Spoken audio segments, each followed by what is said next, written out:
This one right here, y'all, he's solid, buddy. He's solid.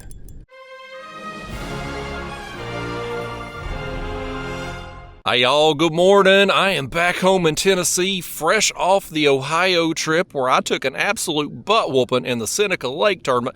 We'll go into that today, but right now we're about to drop some baits in and try to catch us some catfish today. The sun is getting ready to pop up over the horizon over there, so no time to waste, y'all. Me and you, we got to get to it because it's going to be a scorcher of a day here, and I want to catch these fish, have some fun, and get home to the air conditioning before it gets miserable. So I'm going to put y'all here in the chest while we get baited up. We've got a shad laid out here. I've got us plenty of shad, all various sizes. I went out yesterday, loaded up, man. So we've got a cooler full we're going to use this morning. And I'm just going to put a head and a chunk on. We're going to suspend 2 rods today. I have a 3rd rod with us. I will explain the purpose of it here in a little bit, but right now let's get these baits on and get to it. So we've got a head bait here. I'm going to run this hook up under the gill plates and right out a nostril. We're doing some light tackle catfishing today. So that's a number 1 size shiner hook, a little piece of fluorocarbon there, up to a swivel, up to a little 2-ounce egg sinker, 15-pound braid, and then of course Catfish Sumo light tackle rods, and then the Daiwa BG4000 reel. The other rod and reel setup over here will be the same except for, well, 2 exceptions. One is the bait. We're going to have a body section on versus the head on this one. We're going to run a head and a chunk, my usual combo when I'm running 2 rods. But the rod is different here. This one I've got an ugly stick rod. This is a inshore select model rod. It is rated medium heavy, however, it is, I wouldn't even call it a medium, let alone a medium heavy. It is a lighter action rod, especially for the size of the fish that hopefully we're going to catch today. But nevertheless, here we go, y'all. That is another Carolina rig setup, one of the easiest tackle and rig setups for catfish. So I'm going to drop our baits down. We're 25 feet right now. And I'm going to get us on the move. We're going to troll today. We don't have any current flow this morning. So what I'm going to do, we're going to take a stretch of this ledge. You got the main river channel here. You can see this makes a big bend, comes around this way, loops around, right? So out here in front of us, we've got the main river channel. It's 60 feet deep out here. You come up a little bit, you've got this flat, and I'll show you how it looks. So I come out of this creek over here behind us. I launch back in here, come out to the channel. Once you come out of the creek, you've got a big long flat, and you can see here the green area on my screen. You look at the contour lines, they're really wide apart, right? That's because it's a flat. You get over here, the contour lines are real close together. That signifies the drop, and then they widen out here. So you've got a flat, a drop, and then you get out in the river channel, it's 60 feet deep, and it kind of levels out. So what we want to do, where I've been catching a lot of fish lately, is taking the top edge of these drops right along the edge of the flat and just running, just covering water, running into schools of fish. So I'm going to pick us, let me push this button right here, the little cursor button. I'm going to put my finger on that line right there. I'll pick one of them. Hit the arrow button and follow, contour. We're going to go that direction today. So now I'm going to put our speed. We'll hit the cruise control. Go about 0.4. And that motor, that's a Minn Kota Tarova Kayak Edition motor. It's got a cord, an Ethernet cord it's called, that runs from the head of the motor to the back of that graph. So those are in conjunction with each other. And that thing's just going to drive following that contour all the way down through here. As the sun, look at that sunrise about to pop up over here, folks. Well, hold on, you're going to have to look at a fish first. One of them just got hit. That right there's done got hit. Goodness gracious, we got a fish wanting to see this sunrise. Let's accommodate him. Here, y'all watch the rod and that sun pop up at the same time. It's going to be a beautiful sunrise, man. Technically, we're past sunrise, but we're just seeing it pop up over the trees, so it's the official sunrise for me and you. Even though we're past official sunrise time. One of us slept in today a little bit. That's me. I'm still tired from the Ohio trip. Hell, I've been home. I got home Sunday. I went and got bait yesterday, Monday. I'm filming this on a Tuesday. And I'm still drag-assing. I ain't as young as I used to be, folks. I used to be able to just drive for several hours, get no sleep, and be ready to function. Nowadays, I need my beauty sleep, folks. The joys of getting a little older. We got us a larger dink right here. Blue cat. Fish number 1 just a couple minutes after getting baits in. Perfect timing, fish. You want to see a sunrise, buddy. It's your day. I've made this fish's dreams come true. He said the only sunrise he had ever seen before was on postcard.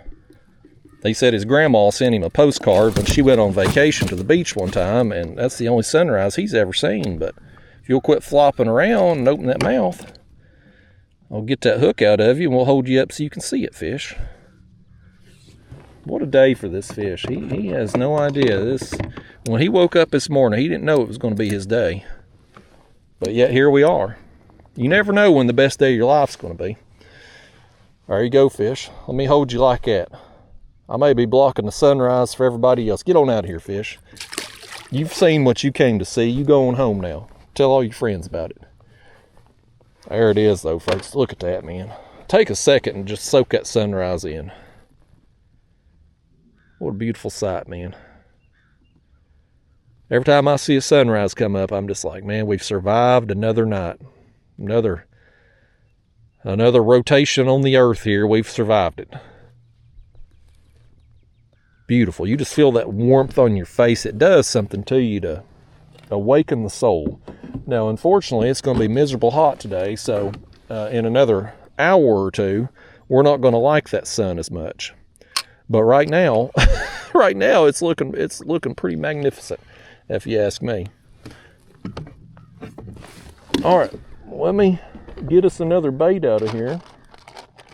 Like I said, I got us plenty of shad. I got a couple. I divided them up in a couple bags. I thought I'll use part of them today. And I'm also planning on doing some catfishing tomorrow. So we'll use the rest of them tomorrow. But, I mean, if we got on a crazy bite today, we may just use them all day. Hell, you never can tell. If you're seeing this, it means we got on some fish. I don't know how many, but the fact we already got one, just a couple minutes into the trip, what we got going on here? Did y'all get the line wrapped around? You did. And the line around the dang rod tip over there. Sabotaging me first thing. But yeah, the fact we've already got a fish a few minutes into the trip here tells me we're got a chance at doing better here than what we did in the tournament. That's for dang sure. All right, there's our next bait.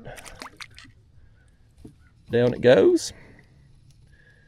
We'll get it going there. We're still on the move. 0.4, that motor, it's just going to follow that line, that contour line that we set it on. And when I picked one of them lines, like, you know, you ideally, you want to be on or near the brake line. So you can see I've kind of just, I've got us here along the top right before it starts to drop off. So I just want to work that edge. You know, you could have picked any of them right through there or be up on it a little more. You just want to be close. You know, you want to be close enough so that if there's some fish working along that edge, they're going to be able to find your bait or pick up on the scent of your bait. Now, if you got current flow, what a concept that would be to have some decent current flow on a river, but you know, that'll disperse your scent for you too a little bit. But in the case today, we're going to move. We're going to troll. We're going to go. We're going to create our own scent trail by working along here, and hopefully run into a few. So, me and you, we're going to go fishing today, y'all. Let me get that remote out of my way there. Stick it in my life jacket. I'm going to leave the camera rolling this morning. This is going to be a relatively short trip because of the heat today. I'm just one of them people, man, like these hot summer months, I don't want to get out and bake in the afternoon sun and deal with pleasure boat traffic and all that. I want to be out here on the water right before sunrise to a couple hours after sunrise and then call it a day. So, because of that, we're just going to leave the camera rolling. I'm going to bring you with me today on a real fishing trip. We'll talk about fishing. We'll talk about life. We'll reel in a few fish as the opportunities present themselves, and we'll just have us a day out here, and you'll see it all start to finish. So, let me tell you about the tournament, though, this past weekend. So, I drove up on Friday. Got up there to, well, I stayed in a town called Cambridge, Ohio, but the Seneca Lake is in a town called Senecaville. But Cambridge is like, it was like 20 minutes away, and hotels there. So anyway, I got up there on Friday. Didn't have any time to pre-fish, anything like that. I got up there Friday evening. And got out there on tournament day, my first time ever on the water. So that was, I made a few mistakes. First off, going to this tournament was a mistake. That's mistake number one. Mistake number two, not pre-fishing at all. The only thing I really knew about this lake was looking at it on a contour map. I knew it was a shallow lake. And I had been told that there was a lot of fish in there, like an abundance of fish, that the numbers of fish would be easy to catch, but it would be difficult to get better quality fish. And for me, my thinking on going up there was like, well, as long as there's an abundance of fish, I'm at least going to get some content, right? Like I'll have a action-packed tournament video. I will stay an extra day. I booked a hotel for 2 nights. I was going to fish the tournament Saturday, spend the night, and then fish Sunday morning, and then drive home. And I'm like, well, I'll get at least, we got another rod going down over here, the same one on the body section. Let's reel him in, why don't we? Let's just go ahead and reel him in. Let's reel in another one up here. This one's too late to get the full beauty of the sunrise, but he can at least look at it without blinding his eyes. Well, he wants to run a little bit. He ain't too big a hurry to get up here, is he? No, he ain't. So we've already caught about as many fish out here this morning as what I got in the whole dang tournament. That'll about sum up how my tournament day went. Come over here, fish. You interrupted my story. He don't care. He's inconsiderate. This fish is very inconsiderate. He wasn't raised with any manners whatsoever.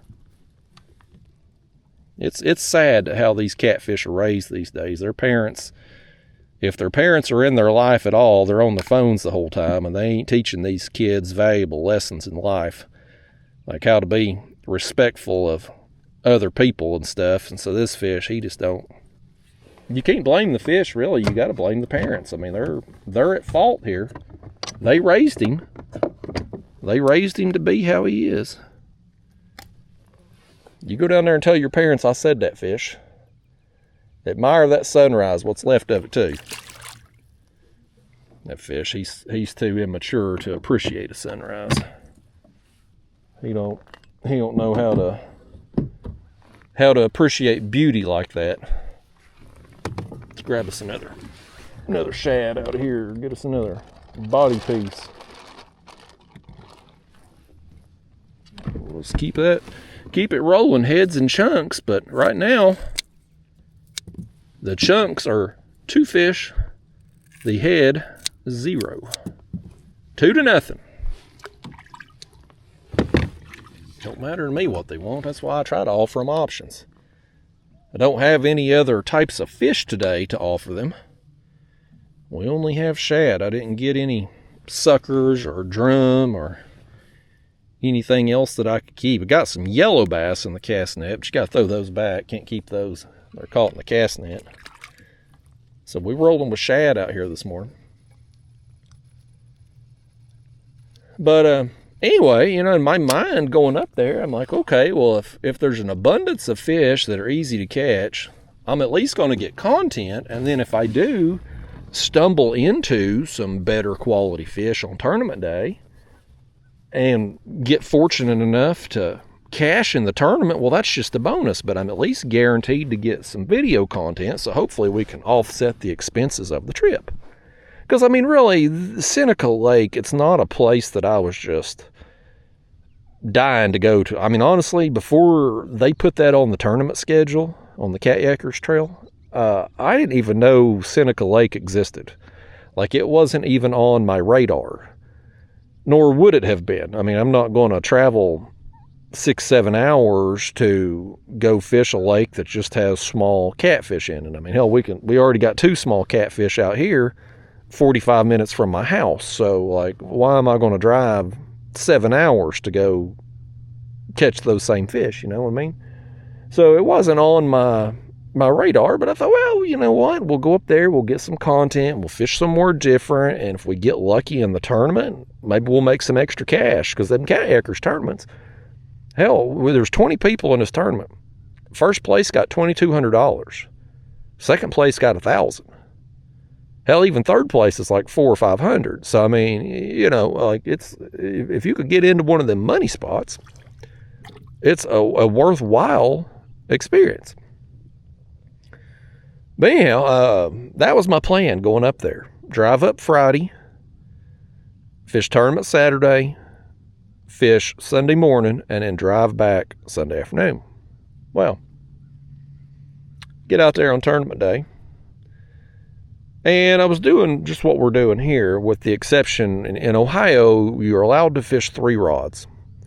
So I was suspending 2, dragging 1 to begin with. And there was a thermocline, so I was having to kind of, well, of course, it's a shallow lake anyway, but I was having to fish shallower than, I really wanted to. But I was moving my way along and get a small channel cat here, a small channel cat there. When I say small, I mean small.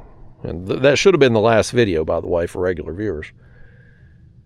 But, I mean, you're talking 17 inches, 18 inches. I mean, it was just a dink here, dink there. And not very many of them. It wasn't the abundance of fish that I was led to believe it was going to catch.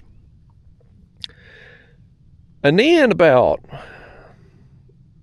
I don't know, probably say 10 to 11 o'clock range, the pleasure boat traffic started to pick up. Ski boats, the pleasure boats riding around, pontoon boats pulling tubes, jet skis, up and down, up and down, up and down. Just freaking relentless, man, for the rest of the day. And I had no idea. Nobody told me the pleasure boat traffic was like that on that body of water, which apparently I learned after the fact, that a lot of those Ohio lakes are horsepower restricted. Like Hoover Lake, I've filmed some tournament videos there as a prime example. On Hoover Lake in Westerville, it's near Columbus, it's 10 horsepower restricted. So it's nice to fish on because you don't have, there are boats out there, but like they can't, even if they have a big outboard motor, they can't use it. A lot of them will have a little tiller motor in addition to their big motor just for those horsepower restricted lakes, or they'll just use their trolling motor to get around. So it's a nice fishing experience, but all the pleasure boaters up there, because they are limited on where they can go and use their ski boats and jet skis, etc., it forces them all to places like Seneca Lake where they can use their stuff. So you get even more pleasure boat traffic on those bodies of water. And it was just freaking relentless, man. So by noon, I was over it, y'all. I had had enough. I was tired of the pleasure boats. I was having trouble dragging. I kept getting snagged and having to break off. But here's the thing. I couldn't leave because even though I wasn't having any fun, I was still in contention to win, even though I had caught just tiny little dink channel cats. Nobody was doing any good. Like the overall, so out of 20 people in this tournament, there was less than 100 total fish caught in a 9-hour tournament day, 20 people couldn't catch 100 fish. Ain't that crazy? I mean, the bite was just awful. And the size of the fish, there were only 2 that were over 30 inches caught. So, it's noon. I'm just getting pounded with boat wake. I'm over it, not having fun. But I'm looking at the scoreboard and I'm like, I'm still in this thing. Like, if I stumble into a school of dinks, like the size of the fish that we've caught here this morning so far, like 25, 26 inch fish, I'm like, man, if I get on a school of those, I can win this thing. So I had to ride it out all the way to the very end. Just kept hustling and grinding, trying to produce a bite because I knew I was in contention. I was going to be in contention all day. Now, unfortunately, it never worked out for me to find a school of 25-inch fish. It was just needle in the haystack, but I kept getting a fish here, getting a fish there, but it would be a 20-inch fish, a 22-inch. I think my biggest one of the day was 25 inches. Now, if I'd gotten 4 more to go with him, I'd cashed. This right here is probably a 25-inch fish that just hit this thing. He gave it a little tap, but he didn't take it down. He thought better of it. But yeah, so anyway, I grinded out there. I think I finished 8th place out of the 20 people, which, I mean, 4th place through 20th place paid the same. Nothing. But I do take a little bit of pride. Call it a moral victory, if you will, but a little bit of satisfaction I do take from the fact that I at least beat a few people up there that live up there and have fished that lake a lot. I mean, I literally showed up the day before the tournament, got a hotel, and my first time ever on that water was tournament day. So the fact that I was able to beat anybody is an accomplishment in itself, and we got a fish here wanting to run off with that bait on the left, apparently. I think he thought better of it too. Dropped it.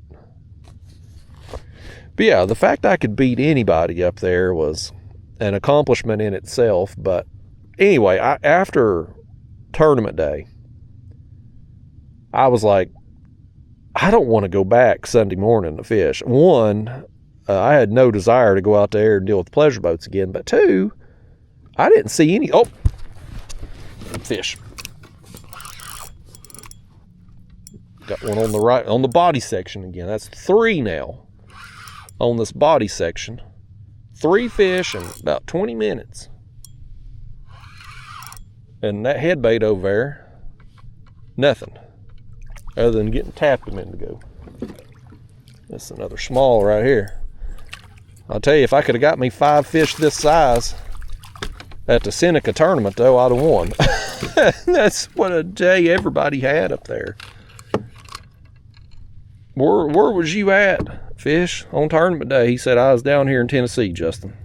This Fish says he ain't going to Ohio.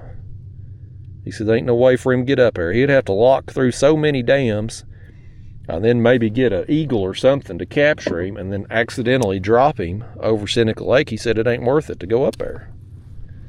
He said it ain't worth it. He'll just stay here. I don't blame you, Fish. Tennessee's a good place to be. No state income tax. Good weather most of the year, other than just the hottest parts of summer and the coldest parts of winter. But don't let me sell you all on coming to Tennessee and living here, because we're full. We ain't got room for nobody else. People keep moving here for the reasons I just mentioned. All right, let's get this other bait on here. Oh, shad, getting it done today. Shad body section, man. I'll send that back down. But yeah, I was like, I'm not going out there and fishing on Sunday. No desire to. So this trip gonna be a loss for me unless that tournament video does really well. And my tournament videos this year just haven't performed on YouTube like in years past. So I think I'm gonna take it on the chin on this trip.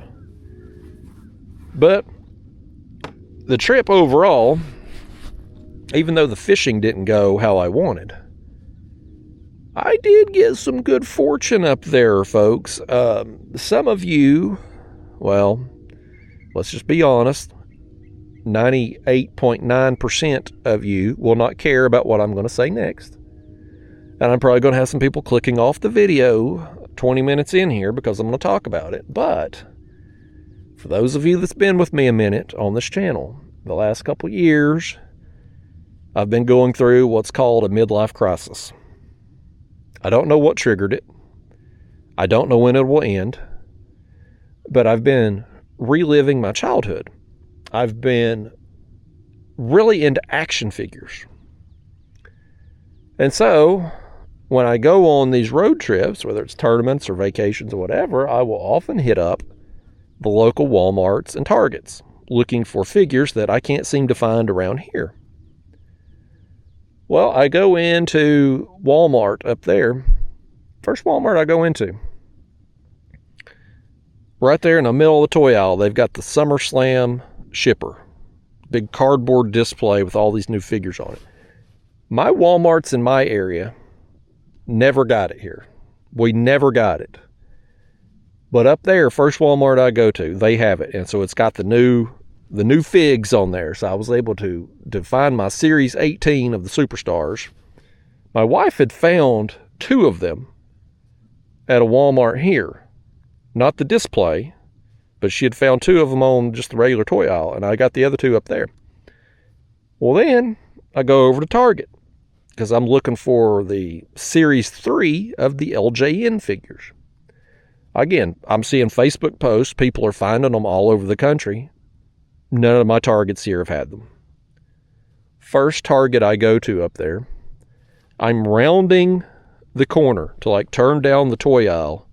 Here comes a dude walking out. He's carrying Jake the Snake.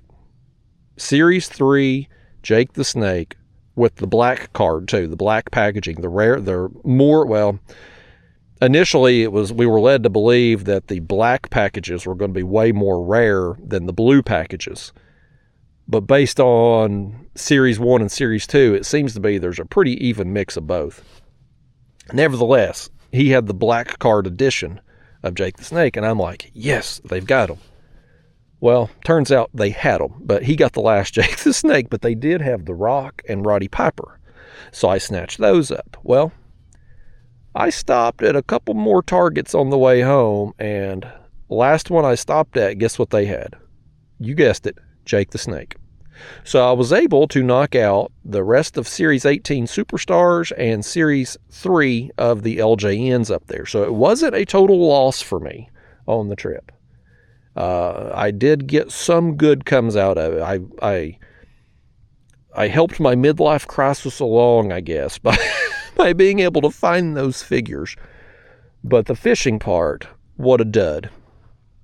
I take that back. I did have one other piece of good fortune too, and I'm going to shout out a company on here. You don't hear me shout out companies very often because most of the time if I have an experience with a company, it's a bad one.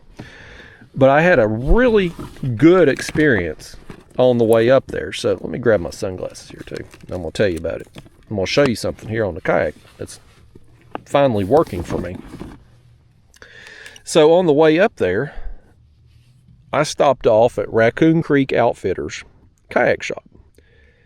And I had reached out to the owner. The owner of Raccoon Creek, they sponsor the National Kayak Trail. And I went up there, when was it, last year? Or the year before? Whenever they come out with that Bonafide XTR kayak, I went up there and bought one from their shop. And of course, I didn't like that kayak. I only used it twice and turned around and sold it. But anyway, I reached out to the owner and I was like, man, I'm going to be driving through Ohio to go to Senecaville on Friday there. Is there any chance that you have some availability, or one of your guys at the shop does, that I could stop by and take a look at my rudder? So in this Old Town Sportsman 120 kayak, you notice I got the rudder back there, right? So this rudder kit is an add-on. That doesn't come with the kayak, but they they have a rudder kit available for it. And I was going through the process of putting the rudder on, and when I was putting it on, I was like, man, this is great. Everything's external. You can see the raise and deploy cords. They're on the top and the side. And so you come over here and you pull on these ropes, and that's how you raise and lower it. Well, for the life of me, y'all, I guess I'm just a special kind of stupid. I couldn't figure out how to run the cords around the rudder so that it would raise and lower. I couldn't figure it out. And I got so frustrated and so pissed off. I said a bunch of cuss words. I gave up on it. I couldn't find any videos online showing how to do it. Old Town had sent some instructions with like pictures, like words explaining how to do it, and pictures showing how to do it. But the problem was the pictures, you couldn't see how the cords wrapped around, because the cords themselves are black and the rudder is black. So the pictures on the page, like you couldn't make out how those lines were wrapped around it. So I couldn't figure it out. Well, anyway, I go up there. They, accommodated me. They got me in. It took them about 5 minutes because they've done it before. They know what they're doing up there. And they had me in business, man. So now I have a working rudder. So now I can steer with my feet. And that's helpful. I mean, obviously, like right now, we don't need it because the motor is driving for us, right? We've picked a contour and pushed the buttons there on the screen. Now the motor just drives.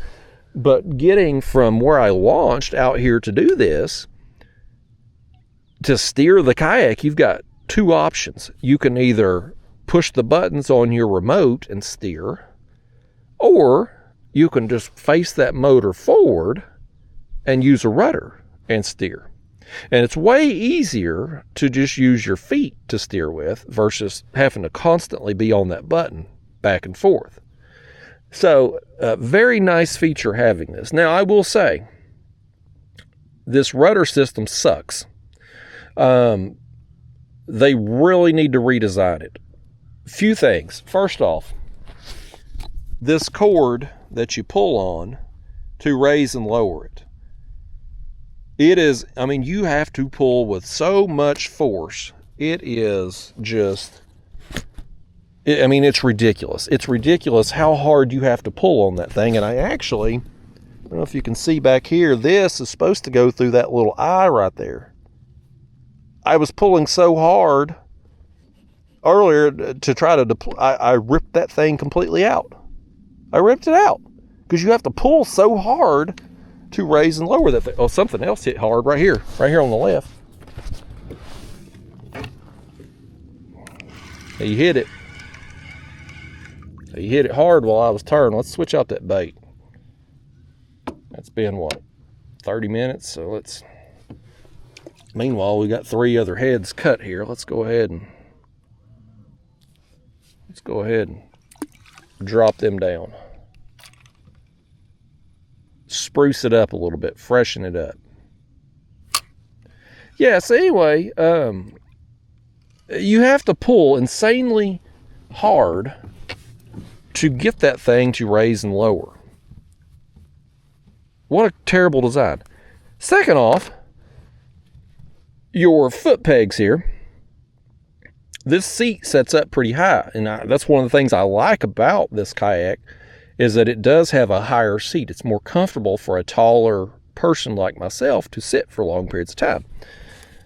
But the angle at which your feet hit the pedals, because these pedals, they slide. You see, that's how you operate. You slide them back and forth.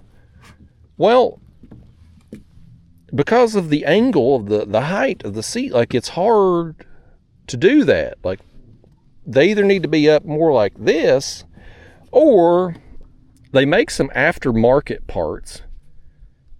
I think they're like $100, which I'm not going to buy, but it's something that you would think they would just incorporate into their kayak, but it's more of a lever. So instead of sliding those things forward, you put your foot like, it's almost like a gas pedal kind of lever. That way you're bending your ankle at a natural position. It's more natural feeling to operate those others versus this. Like if I do what's natural here, the pedals aren't even going to move.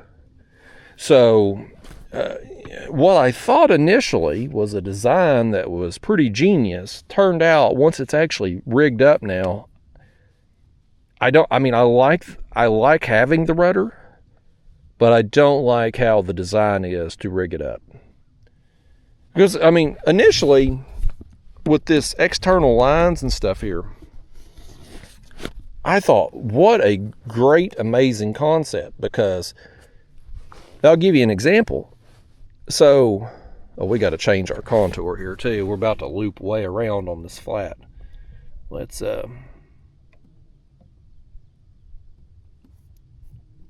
hate how when you push the cursor button, it takes you back to where you initially pushed it. Let's pick one of those. Oh crap, cancel navigation. Now we go. Contour. Now, there we go. Now we're in business. But like most rudders, and you take the pedal kayaks I've had, the Hobie Outback pedal kayak, my Hobie Pro Angler, the Old Town Big Water. Like, I've had a few different pedal kayaks through the years, and they have had internal rudder lines, meaning the cords that are on the outside here run inside the hull, and you will have a lever or a line, like a pulley, that you will pull to raise and lower your rudder. Well, it's nice having everything inside the kayak as long as it's functioning properly. It's in there, it's out of the way, cosmetically it looks good. The problem you run into, though, is if you have an issue with the rudder, you can't hardly work on it, because you're dealing with stuff inside the hull as our right rod gets hit. You going to eat it, fish, or you just going to interrupt the story for no good reason? I think he may have it now. He does. Let's reel in another one. No quality yet. That's been the story of my life lately. We've been getting a bunch of fish, but just an occasional fun sizer here and there. Saw a monster follow another one up last week. We were reeling in a small fish, and a big one come up right beside it. That's why I've got that other rod with us today.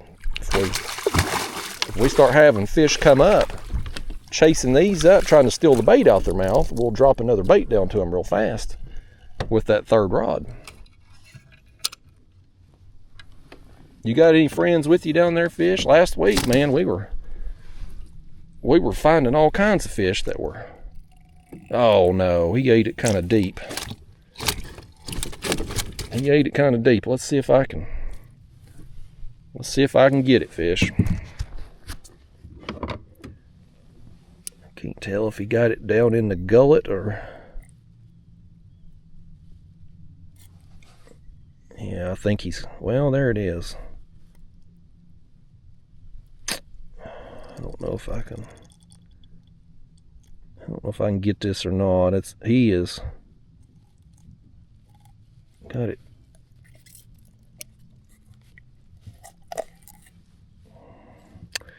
I fear I'm going to do more damage than...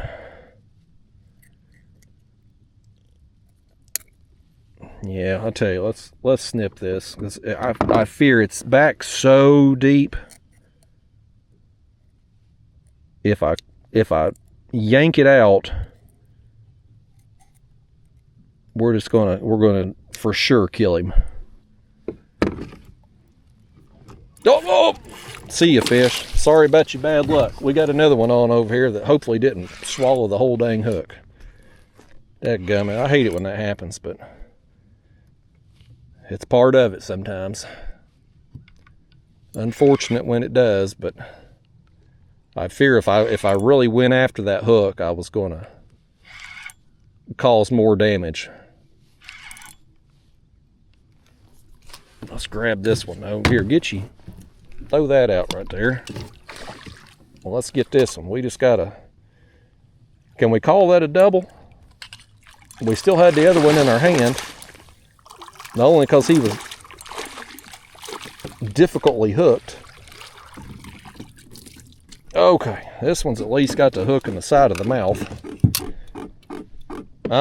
He's got a lot to say, don't he? You got plenty to say today, fish. He was a single too. He didn't bring any friends up with him. Give me that hook. There. Lord. Yeah, that's a larger dink. That right there would have been a tournament winner on Senecaville. Just a dink out here, but Senecaville, buddy, that would have been a game-winning fish right there. I'll tell you what, let's go ahead. We've already got these head baits laid out on the floor. Let's go ahead and put one of those on before we tie on the next leader on this other rod. Get some of the slime off there too. Let's grab that one right there. All right. Down it goes. I think we're going to have to switch our contour again here too, because there's a little old creek channel that we're going to loop around. Actually, you know what? It looks like it is going to loop us around that thing. Look, see, it's going to follow that around there.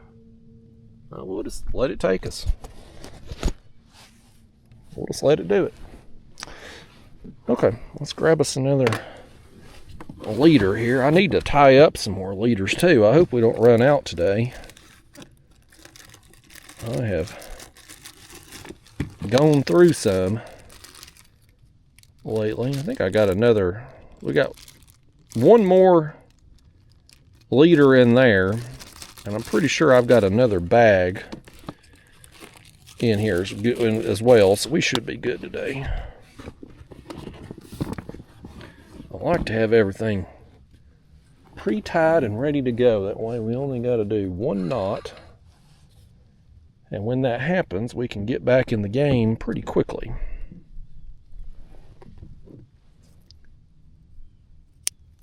I'm going to put my swivel up there and reuse that when I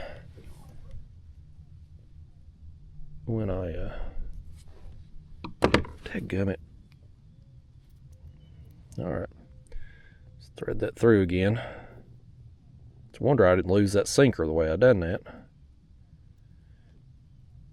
These are those Catfish Sumo sinkers. You see they've got that, hopefully you can see on camera there, they got that green liner in there.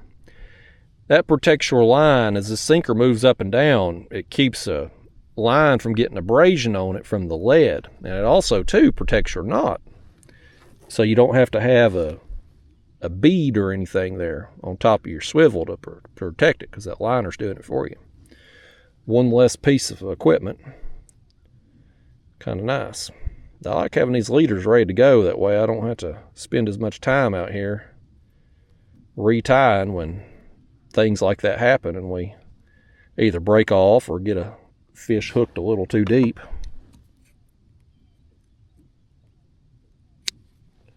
Okay. What we're going to do now is get us another bait. And I'm going to finish telling you about these rudders on these other kayaks. So,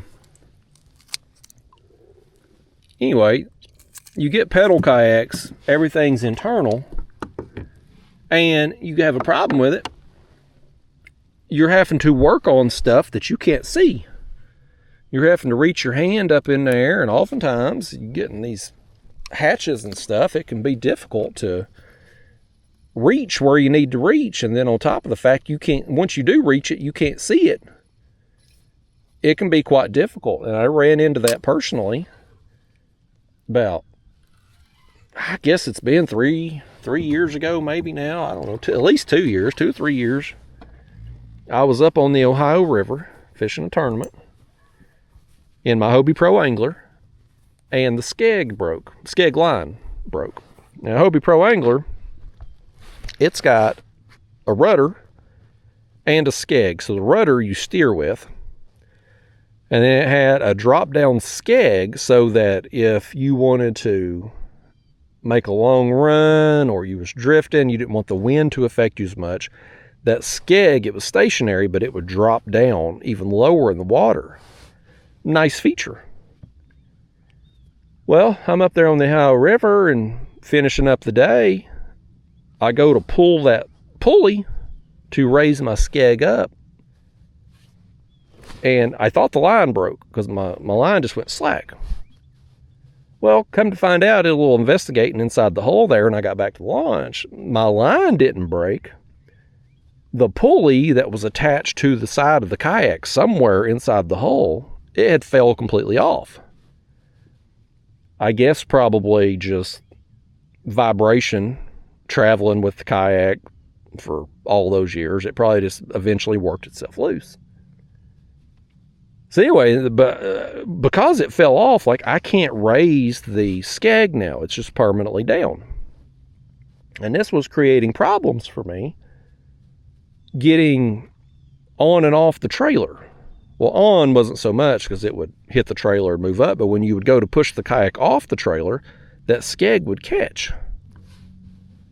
And I was like, man, we got something jumping right here around us. I heard him behind me. Now he's up here in front of us.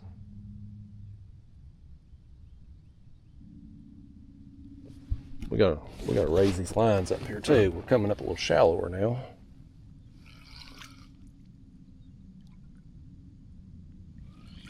Well, where the hell did my bait go? Did a fish have it maybe? I don't know. Well, I say we was dropping or going up shallower. Now we've dropped off again. 31 feet. Well, there was another fish right there in front of us. Something's happening right here in front of us. So anyhow, the skeg is now causing me problems. I go to push the kayak off, it's catching, and I'm like, I'm either going to break the skeg or I'm going to damage the bottom of the kayak where the skeg attaches. Like, I got to get this fixed. Well, I'm looking for videos online because, I mean, hell, there's a YouTube video. Anything you need to fix, there's probably a YouTube video for it, right? I can't find any videos on how to fix this thing. And I eventually search around and find a diagram from Hobie, but I can't make heads or tails out of it. Like, I can't figure out. The diagram, if memory serves me, it was more about directing that line through things, but I couldn't figure out how to get that pulley reattached to the kayak. So I give up on it. I was like, let me just call some dealers. So I went to 2 different dealers. Neither of them knew how to fix it. They couldn't figure it out. I was like, this is so damn frustrating. So I just took the whole thing off. I took the whole skeg off. I snipped the line, undid it from the bottom of the kayak, and just pulled that line out and took it completely off. Because, I mean, it was either take it off or I was eventually going to rip it off on the trailer. Taking it, getting the kayak off the trailer and whatnot. So I removed the whole damn thing. And so anyway, when I get this rudder kit from Old Town and I see that everything's external here, I'm like, this is great. This is awesome. If I have any problem in the future, I'm going to be able to easily work on this thing. But now that it's hooked up, I'm like, yeah, if we have a problem, we can easily work on it, but it sucks. It takes too much effort to raise and lower it, and the foot pegs aren't at the right angle to be able to easily steer with like you would naturally, like your body would naturally do. And I don't want to buy the $100 foot pegs to redo it using an aftermarket part. Like, just for what these kayaks cost, for what the rudder kit costs, just put the appropriate pieces in there to begin with. I don't think that's asking a lot. But anyway, Raccoon Creek, awesome kayak shop there in Ohio. If you're in the Ohio area, or if you're willing to travel, I highly recommend them. Great people over there. They got me fixed up in 5 minutes. Didn't charge me. I tried my damnedest to pay them. He wasn't going to take no money from me. He said, you know, that's what they do. So, real good people over there at Raccoon Creek. Real good people. So, real thankful they at least got me fixed. I don't really like the rudder, how it's on here, but that ain't their fault. That's just a design flaw, really, more than anything. But yeah, they were real good to me, folks. So I highly recommend Raccoon Creek. When I went up there and got that bona fide a couple years ago, I had a great experience with them then too. You know, I didn't. And my problem with the bona fide XTR kayak, it wasn't a problem with the kayak itself. It was a problem with me. It was too big, too heavy, too stable. I just don't like that kind of kayak. So, I mean, there's nothing wrong with the kayak itself. It was fine. I have several friends that have them, and I haven't seen anybody have any issues with them. They seem like very well built, sturdy, good quality kayaks. It just wasn't for me. But people at Raccoon Creek, man, they done everything. When I went up there and bought that kayak, they done all the rigging for me, motor, the mounts, they rigged up everything. It was great. Didn't have to fool with any, because I hate rigging kayaks. Man, I want to use the kayaks. I want to go fishing with them. I don't like the rigging. It's time consuming. I don't personally find it to be very fun. You know, I'm a fisherman, not somebody who's super into gear. So I'm very appreciative of people like up there at Raccoon Creek that will do that kind of stuff for you versus me having to do it myself. So anyway, check them out, y'all. If you're in the Ohio area, give them a look. If you're in the market for a kayak and they got one you want, that's where you want to buy it. But yeah, so that was another bright spot of the trip, getting that rudder fixed and finding my wrestling figs. The fishing, I could have done without that. I think, though, that's going to be my last tournament trip of the year. There's no other tournaments on either schedule, either the Kayakers Trail or the National Trail, that I'm particularly interested in, or is a date that I can do. The Kayakers Trail, I think they've got a tournament this weekend, I think, but it's a 48-hour marathon type tournament. And y'all know me, I like to fish right now till about 10 o'clock. That's my day. You know, I don't want to have to spend 48 hours consecutive on the water. That's no fun. And they've got another one I think is like a 24-hour deal coming up I have no interest in. So no more events on their schedule that I'm excited about. And the National Trail, the next event of theirs, I believe is in Missouri in September, I'm wanting to say. But again, I don't think anybody will even go to that tournament. Nobody's excited about that Missouri tournament. I don't think anybody's going to show up. And I for damn sure don't want to go to a tournament I'm not excited about and only 2 people be there or something. They have one in Texas on Lake, I think it's Tawakoni. I would be interested in doing a Texas trip at some point, but I don't necessarily want to go there in October. And the other remaining tournament on their schedule is Louisiana, which I would definitely be interested in going back to. The one time I went to Louisiana, I won the tournament there a couple years ago. Had a great time, caught some big fish, and led that tournament start to finish, cashed a nice check. But the tournament date conflicts with my Florida trip. Like, I've got them timeshare weeks down there in the Florida Keys, and that tournament is during that time period when I'm going to be there. So I won't be able to go to that tournament, although I do want to go to Louisiana at some point here in that'll be the next trip probably. The next trip I do will probably be Louisiana. Unless I do like a, you know, a shorter type trip. Oh, left rod. On her head bait.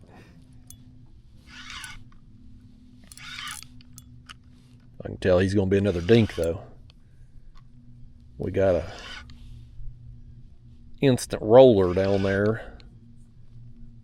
Even these dinks are fun on the lighter gear, though. Now, the dinks the size I was catching at Senecaville, those weren't big enough to have fun even on the lighter tackle. But you get a fish like this on this lighter gear, they'll at least put a bend in the rod. On my heavier gear, this fish right here probably wouldn't have even bent the rod tip down. Now on the lighter gear, fish like this can be more fun. I do hope we stumble into something bigger today, though. You got any bigger friends down there? He ain't gonna tell me. He ain't gonna tell me nothing. That fish ain't giving up no information. Let's get our net out the way. We'll grab one of these other heads here that we got in the floor. The head baits are making a comeback on the body sections now. We started out, the body sections were dominating. Now the head baits are catching back up. I've lost count of the number of fish, though. All right, back down it goes. 26 feet right now. We've rounded that little creek channel, and now we're back here on the flat again. Get that reset. Let's reel this other bait up and just make sure it's still on there. Yeah, got the innards partially hanging out, but they're intact on there. We'll send it back down. But yeah, the tournament's probably done for me for the year. We'll see what the schedule looks like next year, but I'm going to be going forward. I will say this: I'm going to be more selective of the tournament trips. I've kind of soured on the tournaments a little bit this year. And I'll tell you why. I've had, I guess, a realization, an epiphany, if you will, that these tournaments just aren't that much fun for me. Yes, it's fun. The competition part of it's fun. And it's certainly when you do well in a tournament and cash a nice check, that's fun. Winning is always fun, no matter what you're doing. If you're winning, whether it's a baseball game, a fishing tournament, or hell, just winning at life. Winning is fun, right? We all love to win. But winning's hard, especially when you're going and fishing places that you don't have a great deal, or sometimes, like in this case, no experience on, and you're competing against other really talented fishermen who are either equally talented as you or better than you oftentimes, and maybe have experience on a body of water. Like, it's hard to win. So you can't go into a tournament expecting that outcome. You just have to go in there and do the best you can, and whatever happens, happens. So ideally, you want to go to an event, fish a body of water that you're going to want to fish, right? That you're going to have fun at, even if you don't do as well as you hope in the tournament. And I think about like a trip like this Seneca Lake tournament.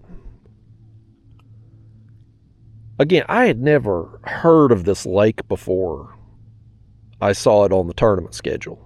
I didn't know anything about it, didn't know it existed. Didn't know anything about it. And I was not even after I saw it on the schedule, I wasn't interested in going until I was talked into it because I was told there was just a large volume of fish there. It'd be easy content. I was like, okay, great. I'll go up there, I'll catch a bunch of fish, we'll have fun, we'll have a good time, and if we do well in the tournament, just a bonus. But I end up, of course, I told you what happened when we got up there, and it just wasn't fun. And we're about to have some fun on this left rod if he hits it again. And that's probably one of them we're seeing right there on the screen. You see all that right there? Oh, he just hit it again. I felt him thump it. Oh, it's this rod. No, it's this one.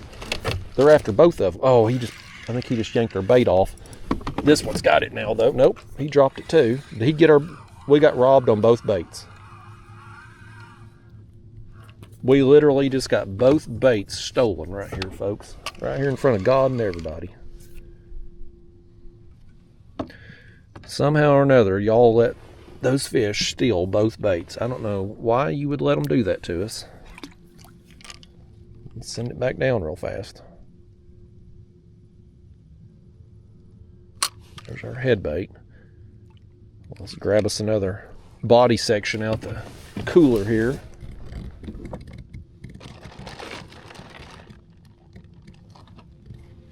I grabbed a smaller one, that's all right.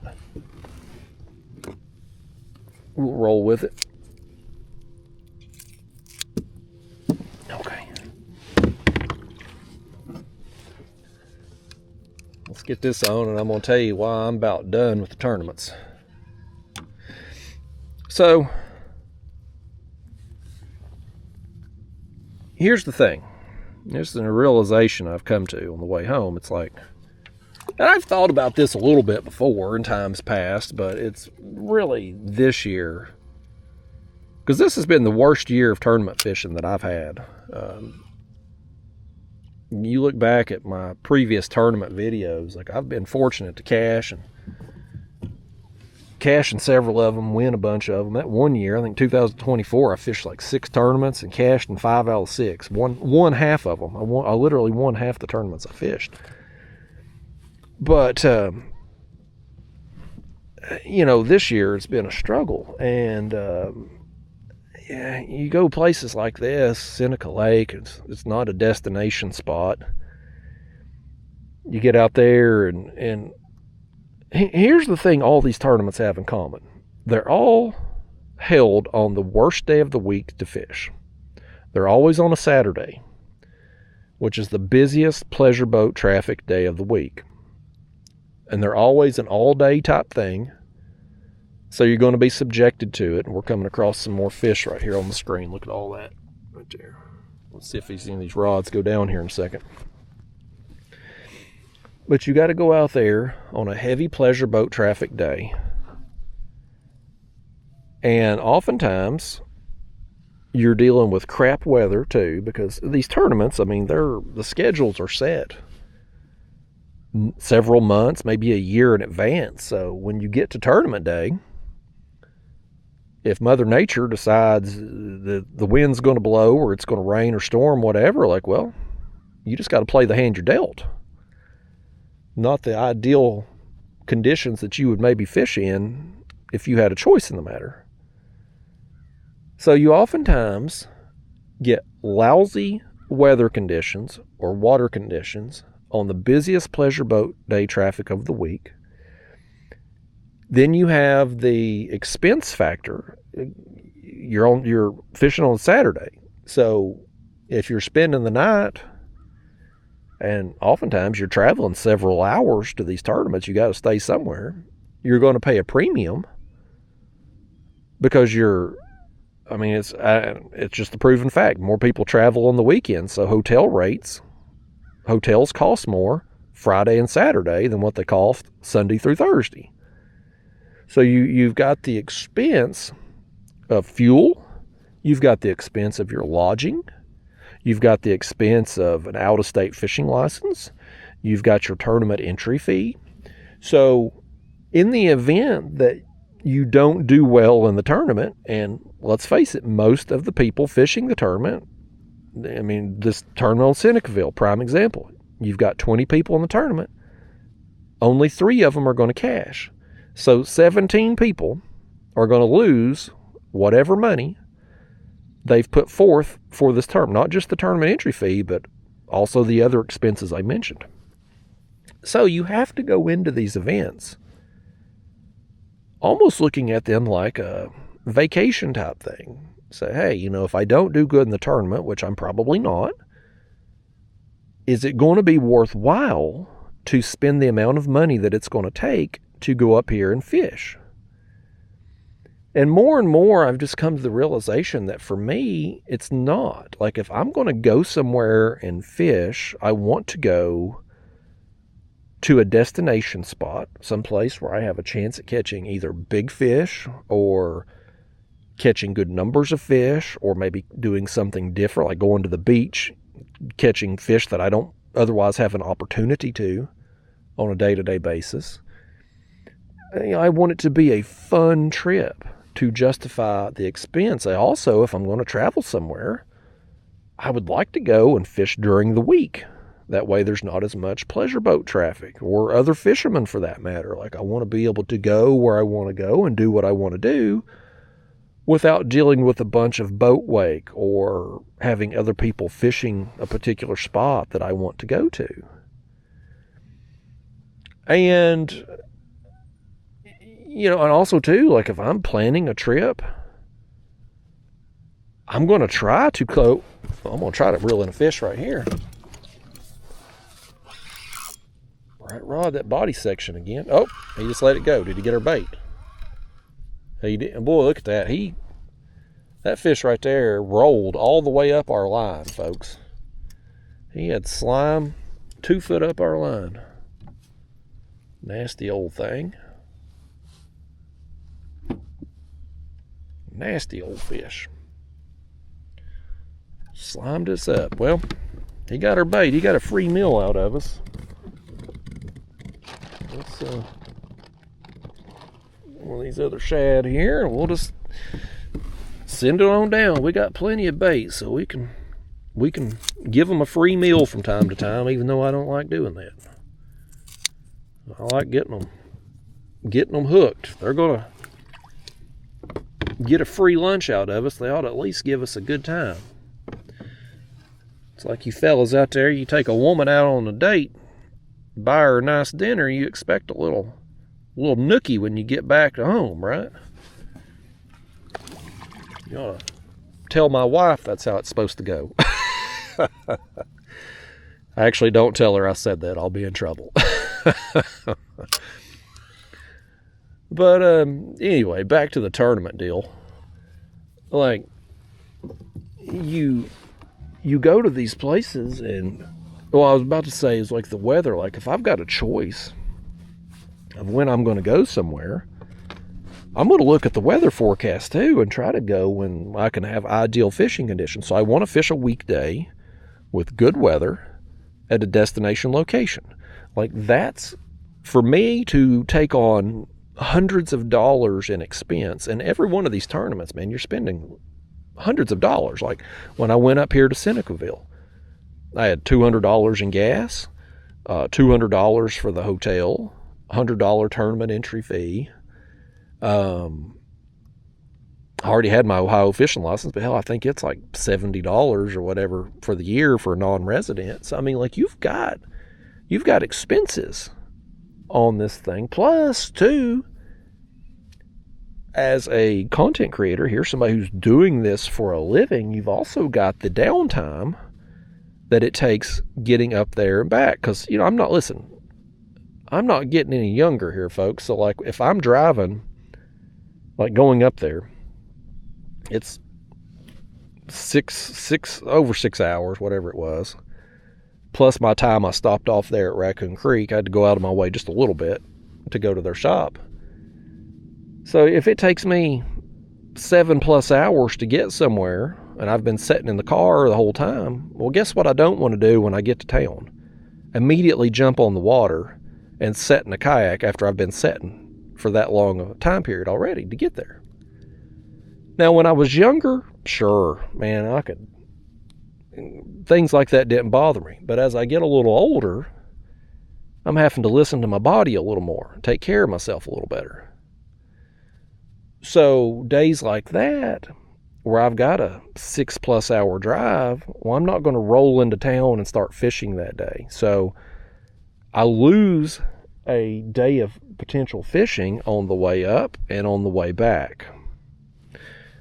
And those are days where, like, if I was fishing locally, or even a trip that's closer, maybe 2 or 3 hours away instead of 6+, that's extra content I could be getting, extra fishing trips. So for me to go that far, what I'm getting at is, for me to go that far, there has to be more of a carrot on the end of that stick than just doing good in a tournament. And so I think that's where next year I'm going to be a little bit more selective on the tournaments. With the national trail, the last few years, it wasn't as big a deal because on the national trail, you're mostly fishing destination spots. Now, I haven't been as interested in the national trail this year because the sponsor money kind of dried up on it because of the tournament director took this year's sponsor money from Raccoon Creek and bought kayaks for the online tournament winners last year, because I guess he thought he was going to have some more sponsor money coming in that he could replace that money with, but that money didn't come. So this year there was no extra sponsor money. And so a lot of people didn't fish the tournaments. And so you're going to these events and they've got 5 people. So even if you do good in the tournament, you ain't making no money. And so then it's like, well, nobody's going. But when there was actual sponsor money in the tournaments and you had a nice payout and you're fishing destination spots, it was more appealing. But now the Catyackers Trail, it's only in Ohio. Now they have bigger payouts than the National Trail, way bigger payouts. Every event has $2,000 guaranteed this year, so first place is walking away minimum $2,000. There's only been a few tournaments in the history of the National Trail running for like 4 years that somebody's made more than that. So the Catyackers Trail definitely, from a financial standpoint, is worthwhile. As far as like just the tournament payouts and stuff. But when you look at destination spots throughout the state of Ohio, there really ain't many. Sandusky Bay is a pretty special fishery. And that's coming from a guy who don't like channel cats. But I will admit, I like Sandusky Bay. It's really grown on me. It's a 8-hour drive from my house. But it's just a really cool place to fish because you catch so many fish there and such great quality fish. Like, yes, they're channel cats, but I mean, you're getting trophy class channel cats and lots of them. So that's a destination spot, in my opinion. That's a place that people are going to plan vacations around. So if you go up there for a tournament, let's say, and you don't do well in the tournament, well, first off, even if you don't do well on tournament day, as far as the scoreboard goes, you're still going to catch a bunch of fish, most likely. But even if you don't do well, you're still going to leave there happy that you've made the trip. Hoover in Westerville there, Columbus area, let's lower these baits down a little bit too. It's dropping off again, 29 feet. Hoover Reservoir there, it's kind of another one of those places that I kind of view as like a destination type spot because it's an enjoyable place to fish. There are some really big fish in there, really big blues, and some flatheads too. I caught a nice flathead in a tournament up there. Oh man, are you kidding me? I just dropped that thing down to lower and it instantly got snagged. And worst thing was, I thought I had a fish. So I really set the hook in it, whatever the snag is. Dadgummit. We about to bust out another leader here, folks. It's my hook, too. I feel my sinker working up the line. I just popped it free. See what we got back. All right, we got our sinker back. Good deal. All right, well, we still got to need another leader, but at least we got our sinker and swivel back. But yeah, Hoover, up there in Westerville, right outside of Columbus. Like, you can, if you're going to travel there, you can stay in Columbus. It's a destination spot too, I feel like, because you've got, I can't remember exactly, I've been told numerous times and can't ever remember, but they've been stocking blues in there for a long time, and they have reached maturity to the point that there's some big ones. And it's a horsepower restricted lake, so even if you go up there even on a weekend, yeah, there might be a bunch of people out there, but you're not getting bombarded with jet skis and wakeboards and houseboats and things like that. So, it's one of those places that I look forward to going to. Beyond that, though, where else in Ohio is a destination spot? Like, most of my friends from Ohio, the other guys that fish the tournaments, like, when they go somewhere to fish, they're leaving the state. They're coming to Tennessee or going to Alabama or Louisiana or some other type place other than just driving somewhere else in the state of Ohio. Like, it's just unfortunately, that state is, the Ohio River used to be a great fishery from what people used to say, but it's been damaged by the commercial fishermen. At least that's who gets the blame. Whether that's true or not, who the hell knows? I'm not a biologist. It seems logical when you got people taking all the big fish out to sell to the pay lakes. It takes so long to grow a big fish. It makes logical sense, but I mean, I can't prove it. So, regardless of the cause, I know when I have fished the Ohio River, I haven't been impressed. I've been up there. I fished a tournament up there in Rising Sun, Indiana a few years ago.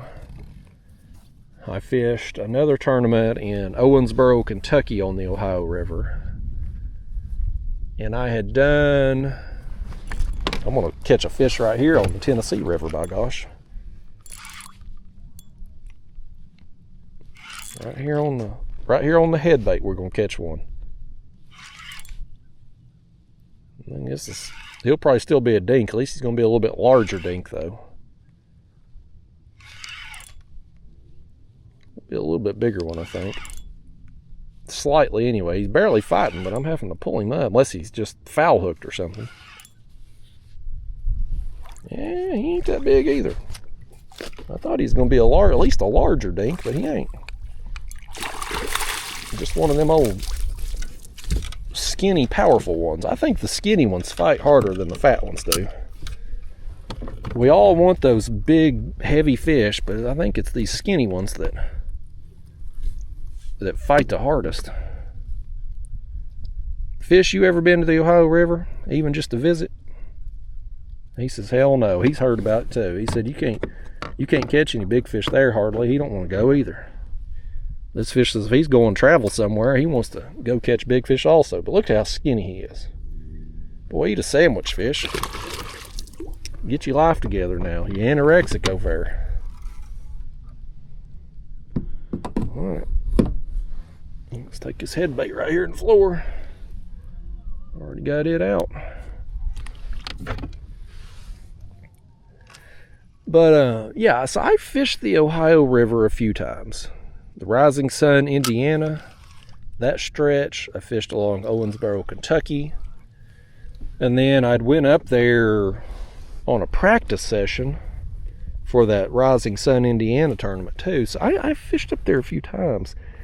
And I just haven't been impressed. There was nothing about the Ohio River where I was like, gee, I can't wait to come back here.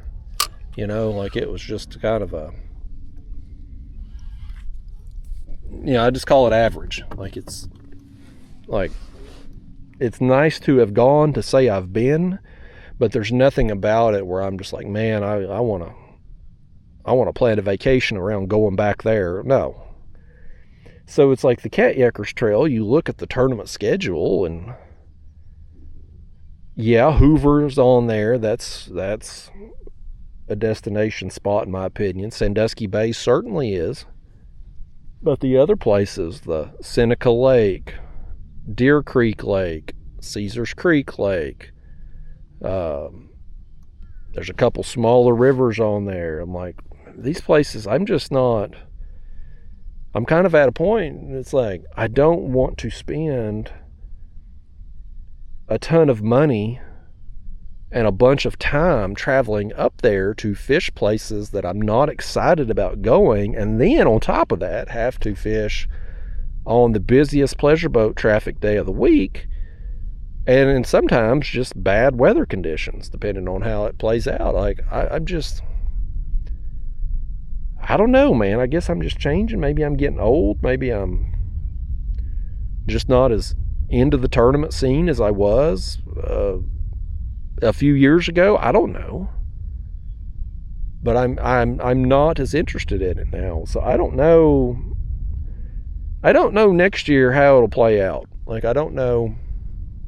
And I'll tell you this too, like, part of my motivation even this year, where I wasn't super excited about the tournament scene, part of my motivation was just for content purposes. Like, my tournament videos have historically done above average, but this year they've just kind of been, well, I mean, the last one, that Sandusky tournament, but I'm filming this, we're out here filming today. My Seneca tournament video hasn't come out yet at the time of me filming this. Now, you should have seen it before this video comes out, because everything comes in sequential order on my channel. But I don't know how it has performed as of me filming right here this morning. I literally just edited that video yesterday and got it uploaded. So, but looking back at my other tournament videos this year, like that last one there on Sandusky, I filmed tournament day, spent the night, and filmed the next day. The regular trip where I did one of these unedited videos here, just let the camera roll and whatever happens, happens. Oh, right rod. Oh man, you let go. Ripped our bait plumb off there. Robbed us. We've had some theft today. We're apparently in a bad part of town here where you just get robbed. Don't leave your car doors unlocked here, folks. You leave your car doors unlocked, you're going to come back and, well, hell, you might want to leave them unlocked, because otherwise these fish, the thieves that they are, they'll probably just bash your windows out. I'll tell you, man, it's something here in this part of town. Daggone fish. Robbing us. I'll run that hook through the innards there a little bit too as it goes out. Down it goes. But no, I was about to say, like, tournament videos for me this year, while historically they have performed above average, this year not so much. And that last Sandusky tournament, when you compare the views on the tournament video to the views on the trip I filmed the day after, the tournament video did okay, but the day after trip got double the views, and I filmed it in half the time, because tournament day was 9 hours. When I stayed over, I spent the night and fished the next morning before driving home, I filmed 4 hours. And then when I got home, you spend all that time editing the tournament video, whereas a trip like this doesn't require any editing. And it's like, man, you know, I go out there on tournament day, busy pleasure boat day. The wind was cranking. The wind was miserable. Like, in normal conditions, I wouldn't have fished at all in that kind of wind. And then you come home and you got at least 2 hours of editing behind the computer. And then you compare that to the follow-up day where the weather was perfect and I'm out there and on and off the water before the pleasure boat traffic hits, and I've got no editing when I get home, and that video performs way better. It's like, again, like, unless it's just a tournament I really want to do or a destination spot, why bother? So I say all of that long-winded story most of you don't give a crap about, to just say I don't know going forward how many more tournaments I'm going to fish. I'm sure next year I will fish some of them. Maybe some kayakers tournaments, maybe some on the National Trail if the National Trail continue. I don't know if the National Trail is going to continue or not, honestly. Attendance is down so much, and unless they get some sponsor money, I mean, a big portion of the people who fish the National Trail live in Ohio. And when the National Trail was the only tournaments they could fish, well, they were going to be more inclined to travel for those. But now that they've got the Kayakers Trail, that's paying out way more money than the National Trail, and they don't have to travel. I mean, like the guys that are fishing the Kayakers Trail, even if they live on, say, the other side of Ohio, they might be within 2 or 3 hour drive. Like, depending on where you live in Ohio, you might could fish the whole trail and never have to travel more than 3 hours from home for any given event. So, like, in those situations, those guys, they don't necessarily have hotel expenses. They're not having to buy out-of-state fishing licenses. They don't have as much fuel charges, like, and the tournament entry fees are less too than the national events. So, like, they can fish a trail with high payouts for very little money and not having to take extra time off work and stuff like they do to travel several hours away for a national event. So, with those guys having a better option now, yeah, they might still fish one national event, maybe plan a vacation around a spot, a river or lake that they were really wanting to go to. But are they going to fish the whole trail? No. I mean, there's not even a payout. There's no prize or anything for fishing the whole trail. Like, there's not an Angler of the Year prize. Yeah, you get a trophy, a pat on the back, but who cares? People want cash, man. They want cash or prizes. So, I don't know if the National Trail will still be around next year or not, or if they can find any sponsor money when nobody's showing up to the events. I don't know. I don't know, but even if it doesn't exist, I'm sure I'll probably at least circle on the calendar the Sandusky and Hoover tournaments for the Kayakers event. And if weather's looking good for those, maybe weather's looking good to get a bite on this left rod right now, apparently. He's got it. He had it. I wasn't convinced he had it, and then I finally was and reached for the rod, and he was gone. Let's send it back down.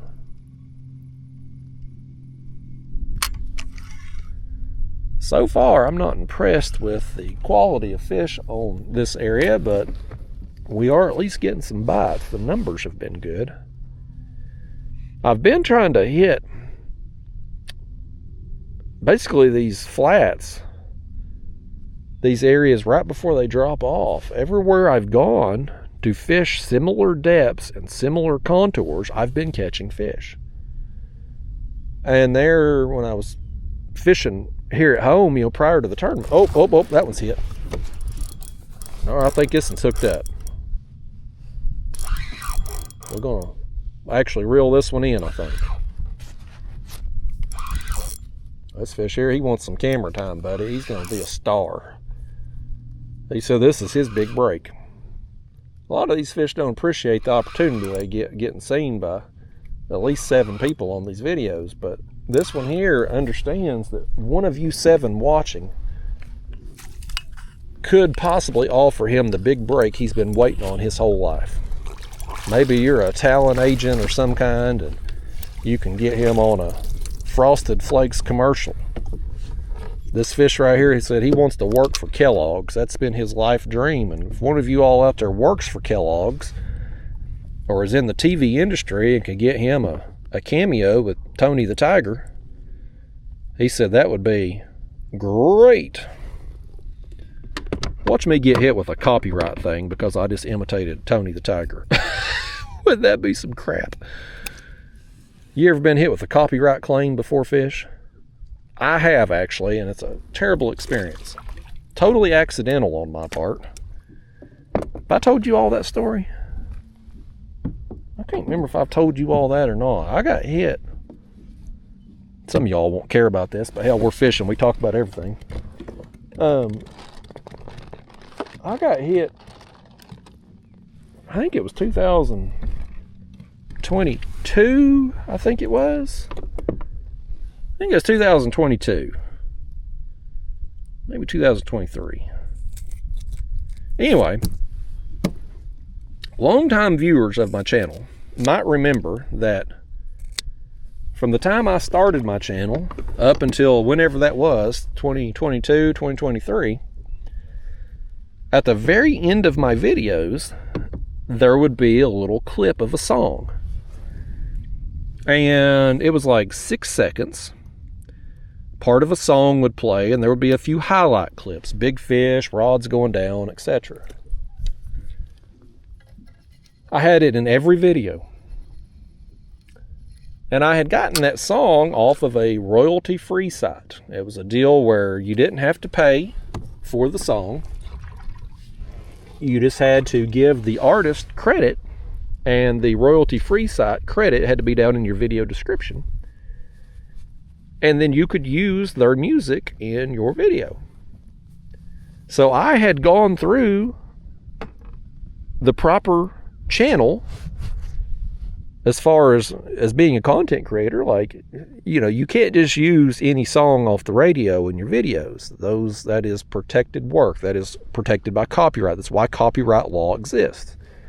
The artist who created that song either has to give you permission to use it, or if you can work out a deal to purchase the rights to it, you can use it. But you can't just say, you know what, I'm a Tim McGraw fan, I'm going to put his song in my video. That ain't how it works. You can't do that. But there are sites where you can either pay a fee and use certain songs, or you can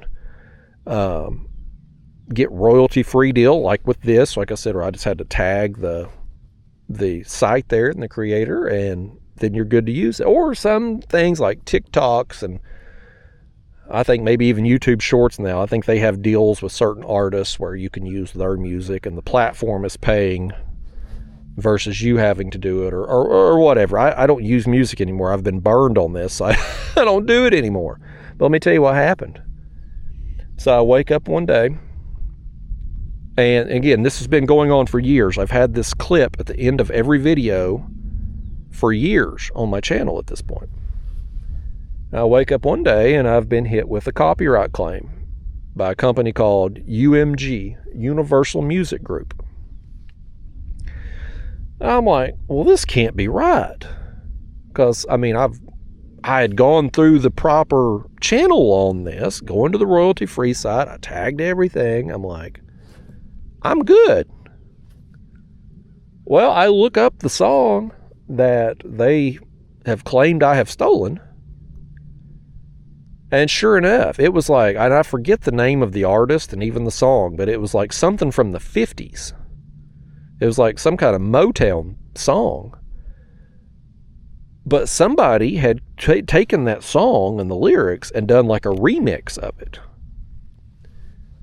and put it on that royalty-free site. So even though I had done everything right on my end, the royalty-free site was in the wrong. They had posted that song on their site when they didn't have the rights to do so. And of course, UMG, this company that owns the rights to that song, they don't give a damn about this royalty-free site because it ain't them using it on YouTube, it's me. They're going after the person that's monetized the video with this song in it. They're coming after me. And how copyright works on YouTube, If you, at least with the music part anyway, funny how this don't work with just regular video content. If somebody steals my video and they make money off of it, I can have it taken down, but I'm not eligible to get any of the money they've received from that video from YouTube. But when it comes to a song, if you have even so much as 1 second of a song in your video that can be recognized as what that song is, then the person who owns that song, whether it's the individual artist or, in this case, like this UMG music group, they are entitled to 100% of the proceeds of your video. Now, this song, it might play for 1 second in an hour-long video. They are entitled to 100% of your ad revenue for the entire hour-long video. So I get hit with this copyright claim, and I've basically got, I think at that point I had like 700 videos on my channel. They are now entitled to every dime of ad revenue for my entire channel over this 1 6-second clip at the end of every video. So I had to spend an entire weekend behind a computer. It ended up taking me like 20 hours over the course of the whole weekend. And I had to go through all 700 videos and go into the YouTube studio thing and trim off that last 6 seconds of every video, or else they were basically going to get all the ad revenue from my channel for as long as that song was in a video. It was insane. But I mean, ultimately it was I mean, it's kind of my fault, right? Like, I'm responsible for what goes on my channel. If I put a song on there, it's my responsibility to vet it. Now, I thought I did properly vet it. I went to a legit site, royalty-free site. I'd done what I was supposed to do to be good with that site, but they had made a mistake. Now, maybe it's a situation, we got a situation right here. We had one. Did he get our bait too? No, he didn't. Let's send it back down. You know, it might have been a situation where, let's say I lost my ad revenue. Maybe I could have sued that royalty-free site since it was their mistake and it would have cost me financially. But my God, how much money would you spend in a lawsuit, lawyers, legal fees and all? It would drag out forever. And meanwhile, it still don't get me my ad revenue back, you know? So like the thing I had to do was just spend a whole daggone weekend going through and trimming 6 seconds off of every video. And so after that, I was like, you know what? My videos, they don't need no daggone music. Like, I'm done with anything copyrightable in any way, shape, or form. I don't need it. I'm done with it. Not putting it in my videos.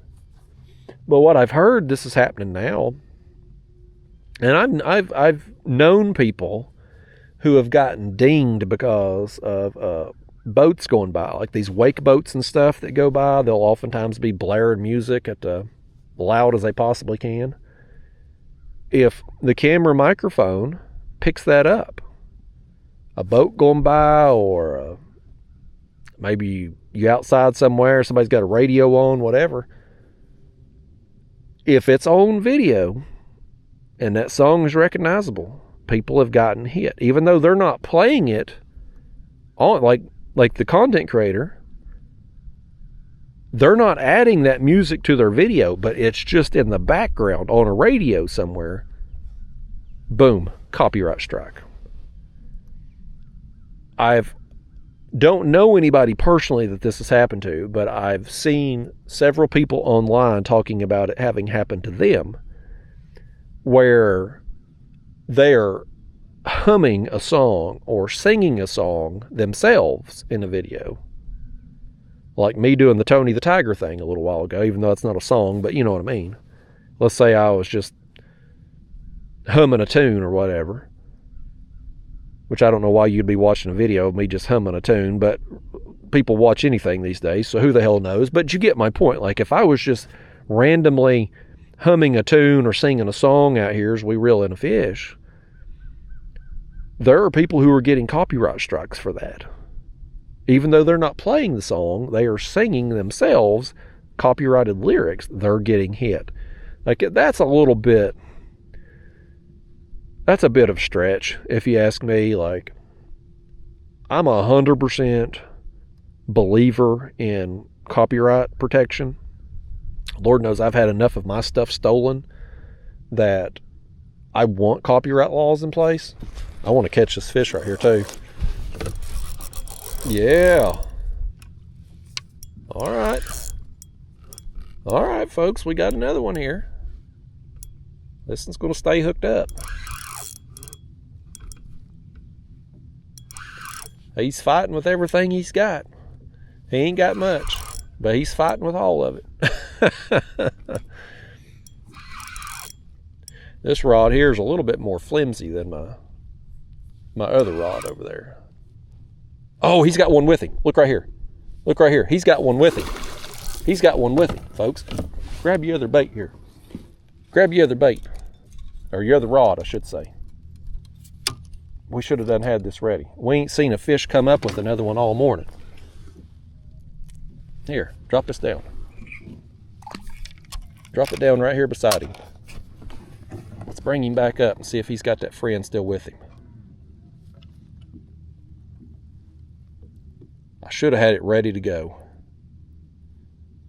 We ain't seen another fish come up all morning, and it just happened. Here's what we'll do. I didn't have a bait on. I had the line wrapped around the rod. Let's take this rod right here. Let's just set this just like this. That way, next time that happens, we'll be ready to drop it down. Dang, missed opportunity right there. That would have been fun, getting to eat it right there on the surface. I had that happen some of the last recent trips. We've been able to do that. It's always a good time, ain't it, fish? I've been seeing a lot of fish come up lately, though. Chasing whatever fish we're reeling in, chasing them to the surface. Trying to steal a bait out their mouth. Oh, no. This one's ate it deep, too. He's definitely got it way back there. Crap. That's two now. All right, fish, go on. We got to retie again. Dang, man. That's two. That's two today, folks. We're going to have some more leaders before we go on the next trip, that's for sure. Dang, man. Let's see. Got hooks there, but I don't have any more leaders than that. And some prototype hooks. Let's see this. No, I don't want those. Where's my other bag at? Sinkers. I know I had another bag. Is that them? Oh, that's my spare camera. My other spare camera. I know I had another bag. I thought I did. How much? I'll tell you what. How much leader do we have left on here? And what kind of shape is it in? We'll just tie another hook on it.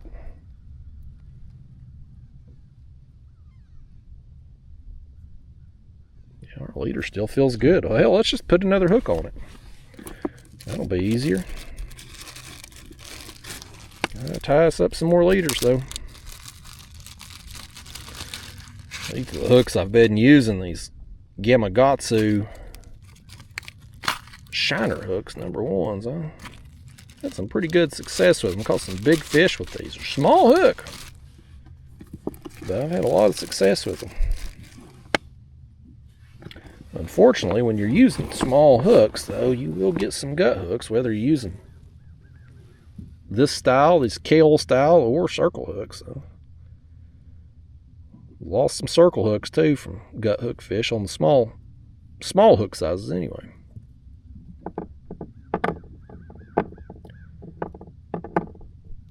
Alright, I'll be back in business here in just a second.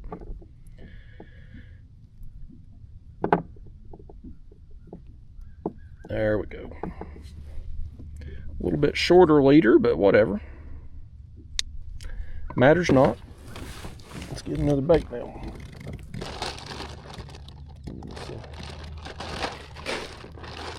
Find a little bit. There we go. That's a better size one.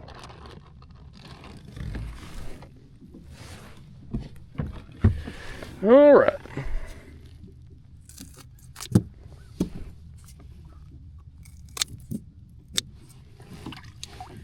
Now we are ready to drop back down.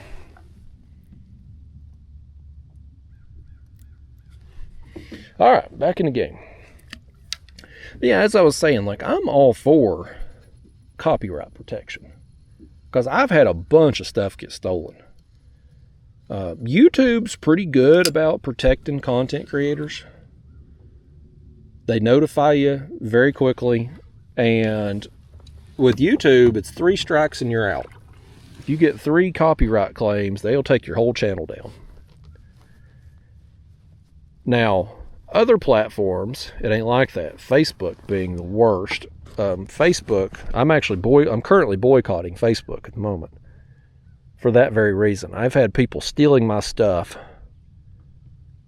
And Facebook, first off, they make you jump through all these hoops to fill out a copyright claim form. It's the longest copyright claim form out of any of the platforms. And it used to be, it would take them a couple days to maybe a week, maybe 2 weeks at the most to review a claim. Folks, I've got claims outstanding right now that are over 8 weeks old. Can't get anybody at Facebook to look at. Meanwhile, these pages, they're posting 10 videos a day of my stuff, making these spoof pages, these fake pages.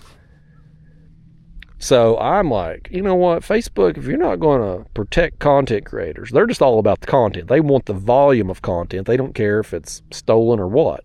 They just need video content for their platform. I'm like, I'm just going to boycott the platform. I'm leaving my page up because I've got like 250,000 followers on there. And if somebody gets on Facebook looking for me, I want them hopefully finding my actual page versus finding one of these fake pages where if they send a message to that fake page and thinking it's me, that scammer person is going to try to rip them off. Tell them they've won something, just pay a shipping fee or blah, blah, blah. It's happened a lot through the years. So I'm hoping, keeping my current page up, they'll find it. But I'm not going to keep posting content on a platform that's not going to protect my content. It's just going to allow people to steal from me. I'm not going to do that. Now, is there money? Sure. You know, can I post videos on Facebook and make a little money? Yeah. But it ain't enough to justify the BS you got to put up with them letting people steal your stuff. Like last year I made, I think it was right around $20,000 on Facebook, which ain't bad. You know, it ain't life-changing money, but I wasn't making content for Facebook either. I was just taking old clips and stuff from YouTube, things that were YouTube shorts, just making them Facebook reels and reposting the same stuff. So it wasn't like I was having to make new content for Facebook. It was just extra money is how I looked at it. But you got to draw the line. You got to put your foot down and be like, I'm not going to allow this. This isn't okay. And if more people, more content creators would put their foot down, we could get something done about it. But the problem is I'm a nobody. You know, I've got 250,000 followers on there. That ain't shit in the content creation game. Like I'm small time, man. I'm nothing. So they don't care about me. They lose me on there, I boycott, whatever. You know, it's no big deal. No loss to them. What we need is 5,000 of people like me, or a few Mr. Beasts of the world, people with huge followings, to put their foot down. If we all banded together, we could get something done. Channels my size, like if we all banded together, we could make a change. Or if a few larger creators would put their foot down, something would change. But that ain't going to happen, because there's too many people that don't even give a damn about the money. They just want the attention, and they don't want to rock the boat because they want Facebook to keep pushing their content and get them those clicks and all that attention they desire. Now me, I don't give a damn about the clicks. I don't give a damn about the attention. I'm not comfortable with the attention I get. You know, that ain't, at this point, that ain't why I do this. You know, I'm keeping the lights on. I'm getting to do a job that I like, that I enjoy. I love coming out here and going fishing.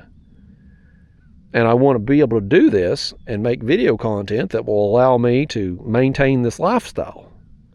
Keep my lights on at the house and pay for my gas to come out here and maybe buy me a couple action figures a week. Like, that's what I want out of this.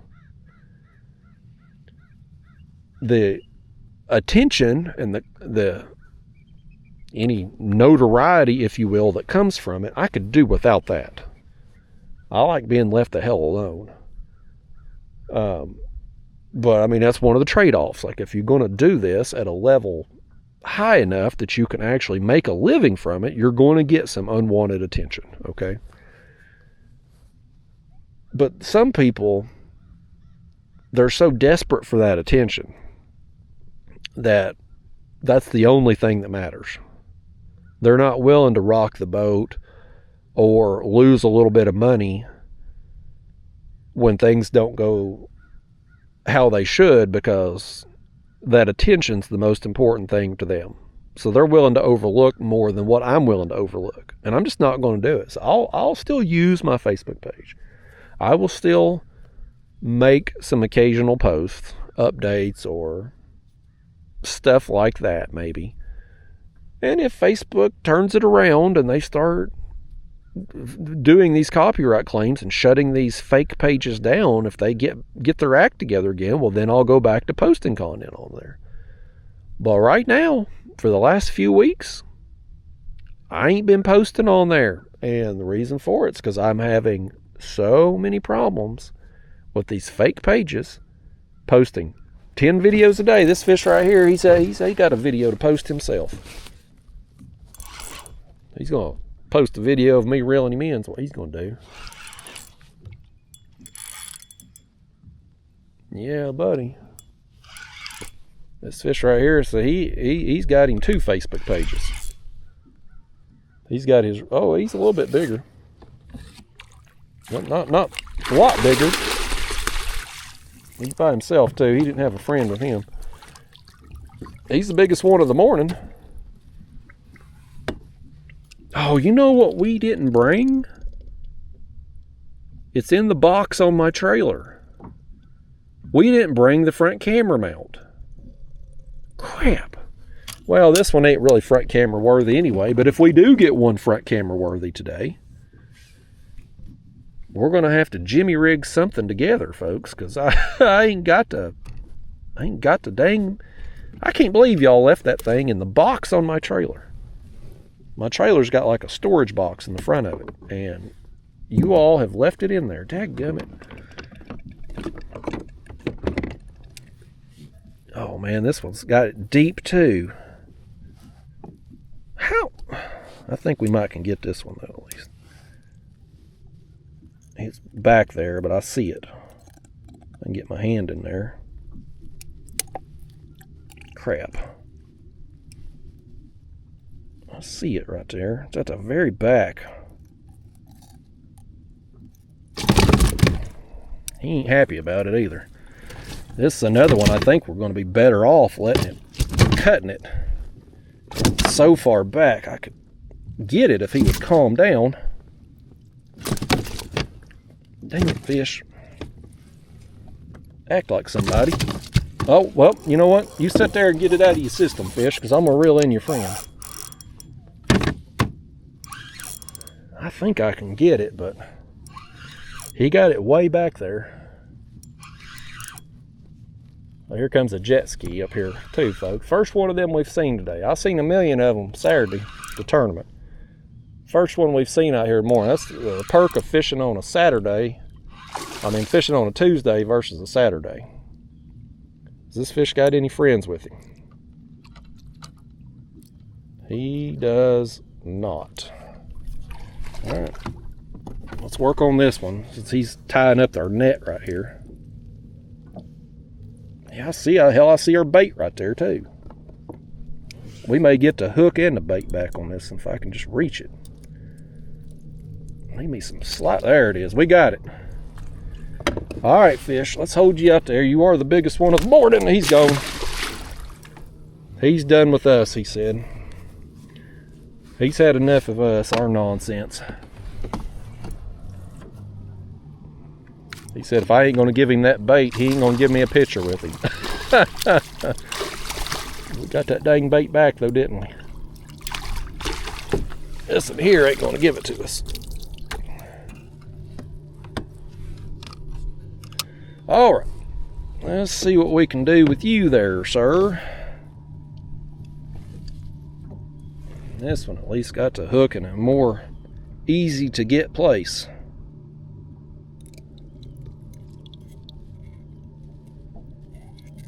There we go.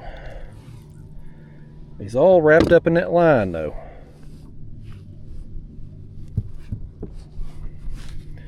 He's gonna make it hard on me one way or the other, wasn't he? Get on, fish. Another fight, another bite, man. We're getting the numbers again today, but we just ain't getting the quality as of yet. I got one of them flung water all over me. Did you all get water all over the lens? No, y'all are looking good somehow. All right, let's get our head bait here. He could have had that bait. I wasn't going to reuse that one. All right, down this goes. We'll get us another midsection and we'll be back in the game.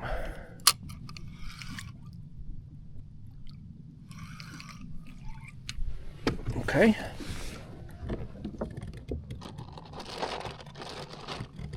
Yeah, anyway, to finish up on that previous topic there, like Facebook, man,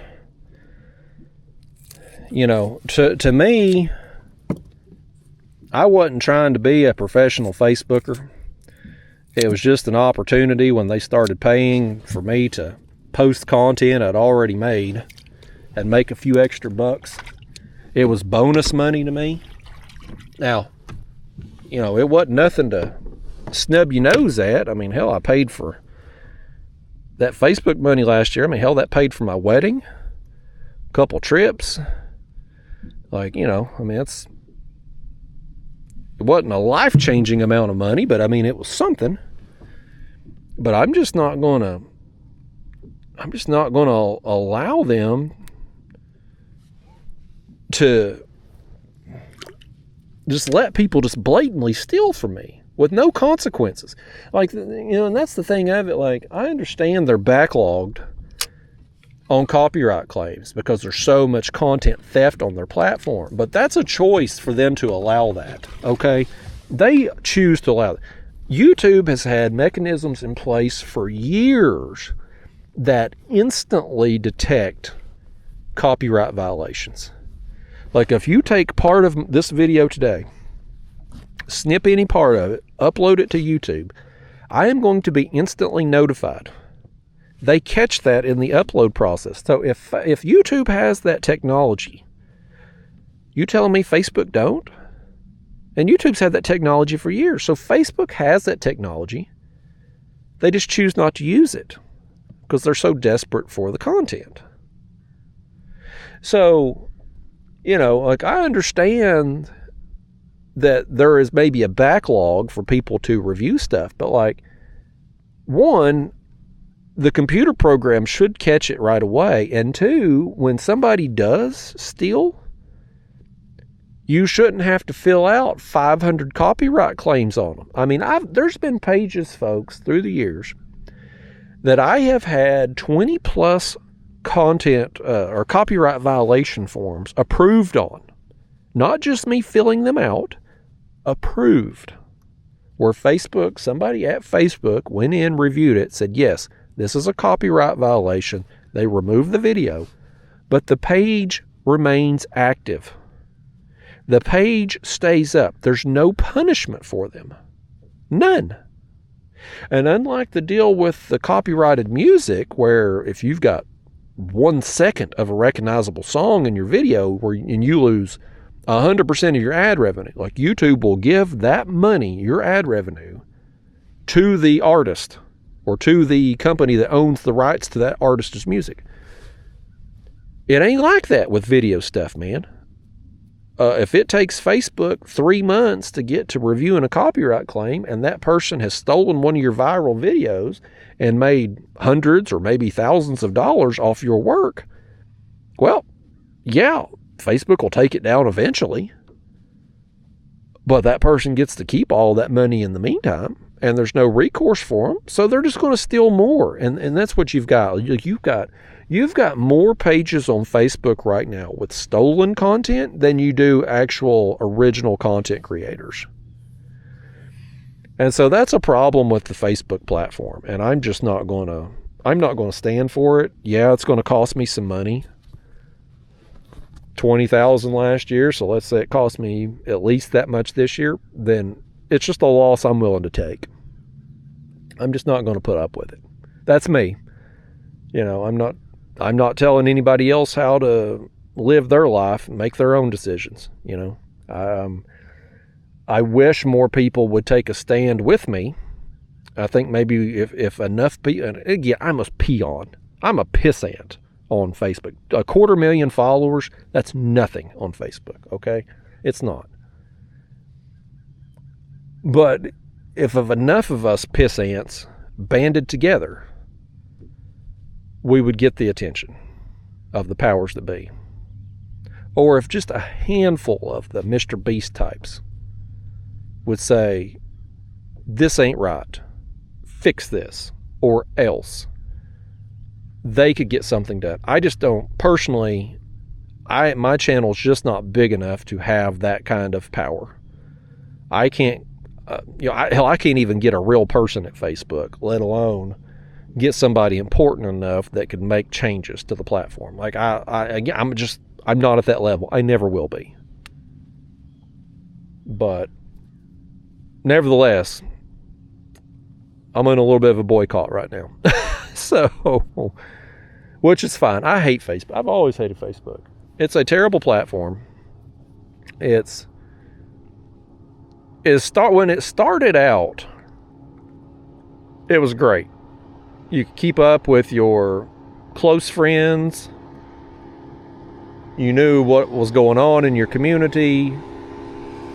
Like, it was a good way to keep in touch with people.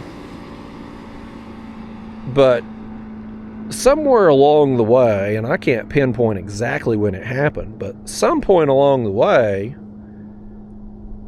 it just became a content and marketing platform. Like, nowadays, my friends, hell, they don't even post on there. I don't post on there. I don't post even like my personal page. The last thing I posted was my wedding pictures for like my friends and family that lives a long ways away and stuff. Like, I posted those on there. That had been my first post, gosh, in a few years. Like, I just don't post anything on my personal page. None of my friends post. So it ain't what it used to be. Now it's just all about video content and advertisements. Now, there's some good to it. Like, me going through my midlife crisis, I like action figures. So when the new wave of figures hits the stores, people will start posting about it, and that gives me a heads up, like, okay, well, it's time for me to go back to Walmart or go back to Target to try to find those figures. But beyond that, man, it's just, I mean, if you told me, if you said, Justin, you can't ever get on Facebook again, or if Facebook just shut down for whatever reason, would I be disappointed? Hell no. If Instagram went away, would I be disappointed? Hell, I ain't posted on Instagram in forever either. That's another one. I have a Twitter account, but I never, or X, whatever it's called now, I never post on there. I never get on there. I don't get on, I had a TikTok. Well, I still have a TikTok. And I got on TikTok pretty early and got a pretty big following right away. But there's no value. There wasn't for me. I'm not going to go live and do them battles or whatever. And so it just, it was another just waste of time, I felt like. So yes, I have a TikTok. I never post on it though. YouTube's really the only one that's worthwhile to me, and I love all of the controls on YouTube, like the copyright thing, like we talked about. If somebody steals from me on YouTube, they notify me instantly. I don't have to jump through any hoops. I click one button that says remove content now and sign my name to it, and I got to check like 3 boxes or whatever certifying that I'm the original owner of the content, blah blah blah. And that's it. Unlike Facebook, where you got to fill out this giant long form. Like, they make it so easy. And, this video here, if you try to go down and comment, you can't. The only people that can comment on my channel are my channel members. So I don't have to put up with all of the bullshit and the negativity and the scams. And I know, listen, I had a person that actually commented on Facebook a while back asking me to turn the comments back on the YouTube. And he wrote out a paragraph, man, a big long essay about why I should. And his comment was valid. He's like, man, the majority of people like you and are positive, and, we shouldn't be punished for blah, blah, blah. He's 100% correct. But here's the thing. In order for me to interact with those people like him in the YouTube comment box, I have to sift through all of the BS to do it. And so it takes away from any enjoyment I would get from interacting with that person. And then people like that same guy who's down in the comments and participating in the comment box, which most people don't. Only like 1 to 2% of YouTube viewers comment, by the way. It's a very small number. So pat yourself on the back if you're somebody who does comment on YouTube videos. You're a 1%er. You're literally a 1%er. I mean, 98% of YouTube viewers will never comment on a YouTube video. It's a crazy statistic. But like the people who do get down in the comment box, they're getting hit with scams and porno links and stuff like that. Like, I mean, it's constant stuff down in there. It's so nice not having to deal with any of that. I like being cut off. I like the fact that I can take on YouTube. It's the only platform I can do this. But on YouTube, I can take the social out of social media. Now, does that hurt my channel? Probably. Yeah, there's probably, it doesn't hurt my videos getting pushed in the algorithm. Now, does it hurt my view counts? Sure, because there's been some people. This fish says he's got something to say in a comment box too. He said he couldn't comment, so he'll just come tell me in person. He's going to give me an earful when he gets up here too. He's probably going to say some vulgar stuff too, I bet. Probably some words that we can't even say. I hope the YouTube translate thing ain't on, because if they can translate catfish, it's going to be vile. I think it's another one that's going to be a little bit bigger than some of them that we've been getting this morning. He'll be one of them that would have won the big fish prize at Seneca this past weekend. Nice. He's definitely the best fight of the morning right here. Easily the best fight. He's staying down. This might be a fun sizer right here at least. We're 20 feet deep right now. We've been fluctuating like 20 to 25 as we've made our way along. I still ain't really got a look at this thing. I got a glimpse of him when he first come up. I don't know exactly how big he is yet.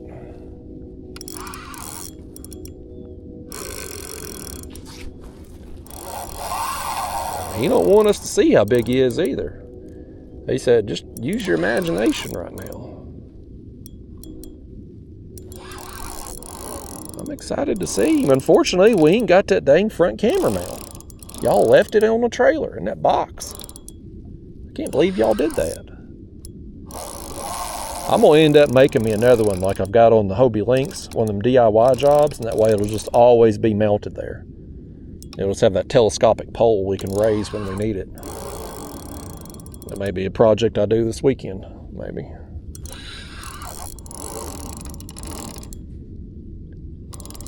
Alright, fish, you just take your time. I think this is going to end up being a better fish than I initially thought it was going to be.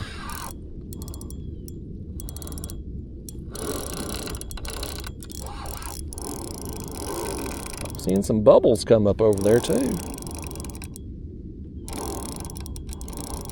Alright, man. If nothing else, this has been a good fight. This is why we play the game right here, folks, for battles like this. These battles are a lot more fun on this lighter gear, that's for sure. This ugly stick rod, man, it's a much lighter than my other light rod. Probably this is a little too light, honestly, for bigger fish. It's a little too light. You can still land big fish with it. I've done it, but it's ideally you'd like a little bit more backbone, a little bit stiffer tip. But this is a quality rod. It's an ugly stick, so you certainly ain't going to break them. I'll say that. I ain't never broken an ugly stick yet, but yeah, the first time for everything.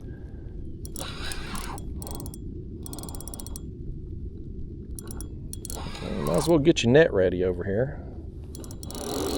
I see some more bubbles coming right there. It's going to be a good fish, y'all. It's going to end up being bigger than I thought, I feel like. Best fight we've had in a while. One of the better fights we've had since the spawn started a month or so ago.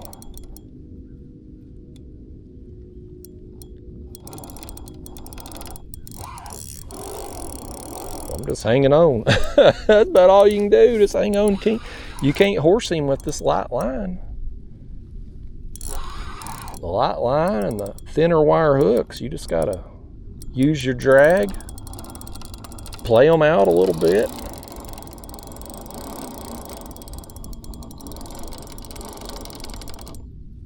We'll get him up here eventually. We'll tire him out. We got nothing but time, folks. It's cloudy right now, so it ain't as miserable hot as it should be. At least over there where the sun's coming up those clouds. Once it gets above them, we're going to be baking. But right now it's humid but tolerable. Oh yeah, it's a fun sizer. Grab your net over here. Grab your nets. He got any fish with him by chance? He does not. Yeah, this one here is front camera worthy, and we don't have a front camera mount. Got him. We got him, though. We got him, folks. Nice fish right there. That's a quality fish. Anytime. Anytime right there. Oh, is that other rod going down? The other one's over there. It's got one on. Well, something hit it. Nice, y'all. Nice. I don't know how we're going to rig up such a thing, though, to get a picture with him. Fish, I think you may be out of luck, buddy. Let me see where you're hooked at. I don't want to accidentally put my thumb right into that hook.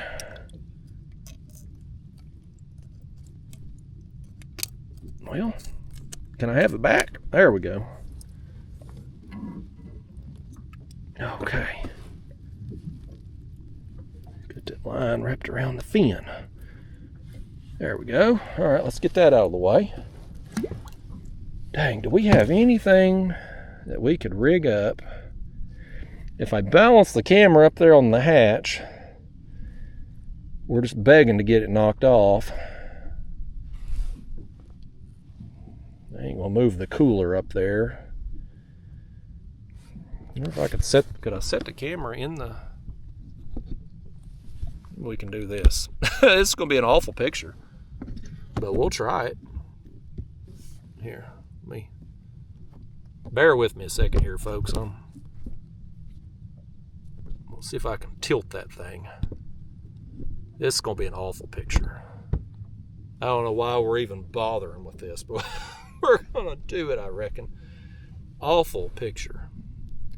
It's like them people that purposely manipulate the camera angles to make fish look bigger on social media. You see that all the time. Drives me insane. I'm like, just be proud of the fish you got, regardless of the size. Okay. There he is. He looks way bigger on the screen than he is, I think. Nice fish. A quality fish. Hell of a fight. Oh, he's going to flop. He's going to flop. Get on. I didn't want him flopping towards you and knocking that camera down to the depths. Having flashbacks of me trying to fly that drone. I had that drone. I bought myself a Christmas present. Been 2 or 3 years ago. Got myself a drone, and first trip out, it went for a swim. Damn thing, something happened. Lost connection. I was operating it with my phone. Lost connection. It just kept going. And I'm in a pedal kayak at the time. And I'm pedaling, trying to chase this thing down. I couldn't catch up with it. Eventually, the battery crapped out. It goes down the water, sinks before I could get to it. My one and only drone experience there. So, there we go. Now we got it fixed back. Yeah, I definitely don't want to have a similar experience losing one of these dang cameras, getting knocked over by a fish. All right, well, at least that was a good quality fish, man. I don't know how well you can judge the size by what you were able to see, but it's at least a fun sizer nonetheless. Let me grab this one. There we go. Okay. Man, that was a fun fight. We need some more of that in our life. Hopefully we're getting on some better quality fish up here now. Maybe we're working into some. That would be awesome.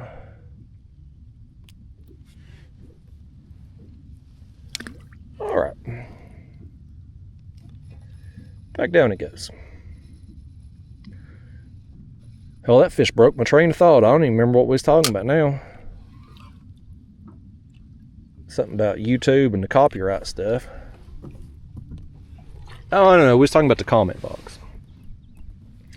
But yeah, like I've undoubtedly lost some viewers. I mean, I've had people reach out on other platforms and stuff and say they're going to stop watching me because they had been a fan for years and now they can't comment and blah, blah, blah, blah. And I'm like, well, if you really like my videos,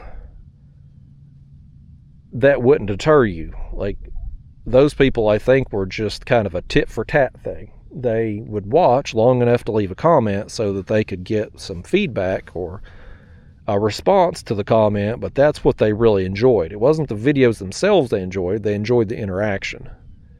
Now, a click is a click, as far as being a content creator goes, but I'm like, is it worth all of the nonsense for a few extra clicks? For me, I don't think so. It's a sacrifice I'm willing to make. I'm willing to sacrifice some money, sacrifice some clicks, sacrifice some subscribers, which is just a penis measuring contest, how many subscribers you have. I'm willing to sacrifice some of that to do what's better for me as an individual, as a person.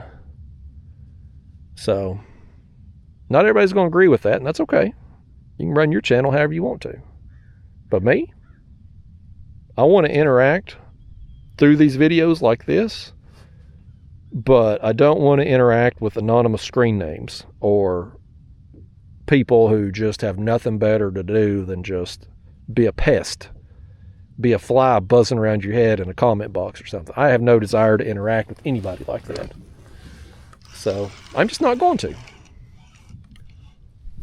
Let's switch out this bait. That's one thing I'm going to do. Well, it's actually, we'll go ahead and switch it out anyway, but we could have used it a little while longer. I know it had gotten hit while we had that other fish on, so. All right, back down it goes. Yeah, I'm gonna rig me up though another camera mount like I have on my Hobie Lynx. Ooh, there was a big splash right there.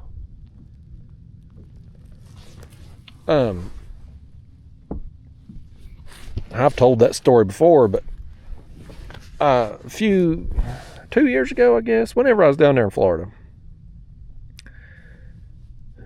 It wasn't last year. It was the first year I had my Hobie Lynx, so 2 years ago.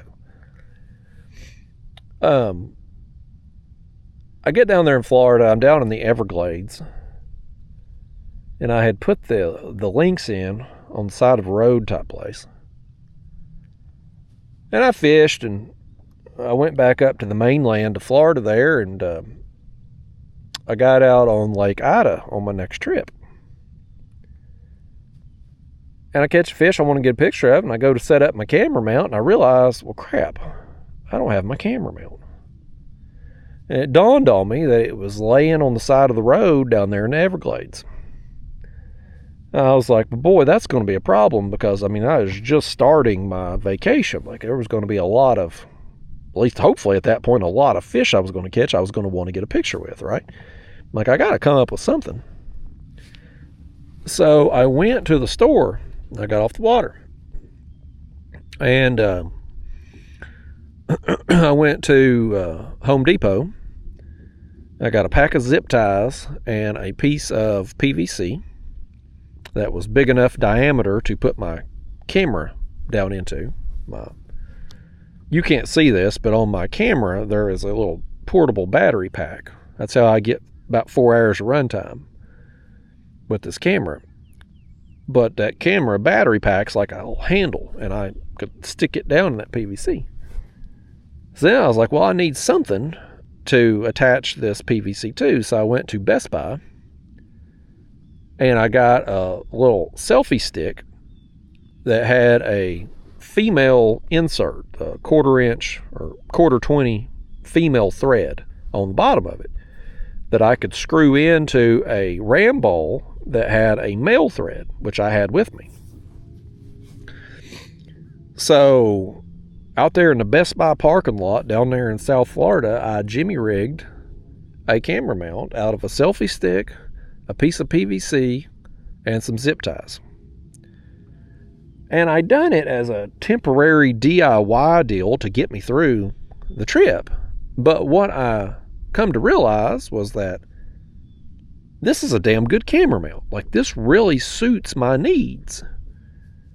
Because of the way that selfie stick collapses, I could leave it on and in place on the kayak at all times. It's out of the way. It doesn't affect my casting. It's not going to get blown around in the wind and stuff when I'm traveling, on the road, on the highways and stuff. Like, I can leave it in place and just raise it up whenever I need it. Stick my camera in there, get my pictures, and push it back down. Like, this is great. It's one of them things. It was a bad situation leaving my other camera mount, but it was a blessing in disguise in a way, because I had come up with a cheap DIY deal that worked even better. Well, on this kayak here, I just put another Scotty mount here on this little dashboard I made and put the regular camera mount on there. Well, I have to take it on and off because I can't, it'll take on too much wind. It'll sit there and vibrate in the wind pulling this kayak here on the trailer and stuff. And so I had been putting it in the floor of the kayak, but then when I get in the kayak, I got to step over it and stuff. And days where I'm just like, well, like yesterday when I'm going out net and shad, that camera mount's laying on the floor. It's in my way. It's getting caught on the net and whatnot. So I took it out and I put it in that box that's on my kayak trailer. Well, you come out here this morning and you were such in a rush to get on the water, so excited to get out here and catch a fish, you forgot to put it in the kayak. You, not me. I never forgot anything in my life. You forgot it, and now here we are. We caught a big fish a little while ago, and we can't get a picture with it because we ain't got no camera mount because of you. I hope you feel good about yourself. But I think this weekend I'll go get another selfie stick and a piece of PVC, and we will jimmy rig another one. And it'll just always be on there, and we'll have it when we need it, and it'll be out of the way when we don't. That selfie, I can't remember what that selfie stick cost. $15 maybe? Piece of PVC. I just got like a little, I didn't have a way to cut like a big piece of PVC, so I just got a T-piece. You know, like for connecting PVC to, what do they call it? I think it is called a T-piece, right? It looks like a T. But yeah, I got that and a pack of zip ties and we're good. Yeah, that's all we need. So I'll probably do that this weekend. Don't let me forget. Need to make myself a note of that. But yeah, y'all. I guess we finished up the other topic there. Facebook, YouTube, etc. What else was I going to tell you about today? We talked about the tournament. I'll talk about this kayak a little more here. So, my last several trips have been in this. And, this fish don't want me telling you, apparently. He's got other plans. He said he's got other stuff he wants to talk about, like getting caught by a hook and a piece of bait that he thought was a free meal. It is a free meal for him. Because he just took off with it. He said, Justin, I'll show you a free meal. Whatever. You know what? We didn't want to catch that fish no way. I didn't even want to put my hands on him, so perfect. We'll just let him go about his day. We'll grab us another shad out of here and drop down to hopefully in front of a fish that we actually do want to get our hands on. Little fish. Joke's on him, buddy. He just thought I wanted to catch him. But yeah, anyway, so this kayak, I had obligations to filming this kayak for Old Town hooking me up with it, and the motor and the graph and all that. I've fulfilled those obligations and then some. I've been fishing out of this thing for a month now. So I've went above and beyond on what was required of me. But I like this kayak. From a fun perspective, I of course, I've told you all this, like I like a more nimble kayak. I've fished out of these big kayaks for a long time, but my most fun I have catching, especially big fish, comes in just being in a smaller, more maneuverable kayak. Now, I want a kayak like this that's bigger and higher weight capacity and stuff for rougher weather days, tournaments, etc. But most of my trips that you're going to see are going to be in my Hobie Lynx, or eventually if I find something I like better than the Hobie Lynx, you'll see my trips in that, and won't have all the fancy graph and motor and being able to link them and all that. But I mean, those things are nice tools. Do you need those things? No, you don't. I mean, I've caught a bunch of fish. I've got probably 100 videos on my channel with me just in a basic pedal kayak, 2 rod holders, no electronics, no motor, nothing, and still catching fish. Like, the tools make the job easier, but you can still catch fish without all this crap.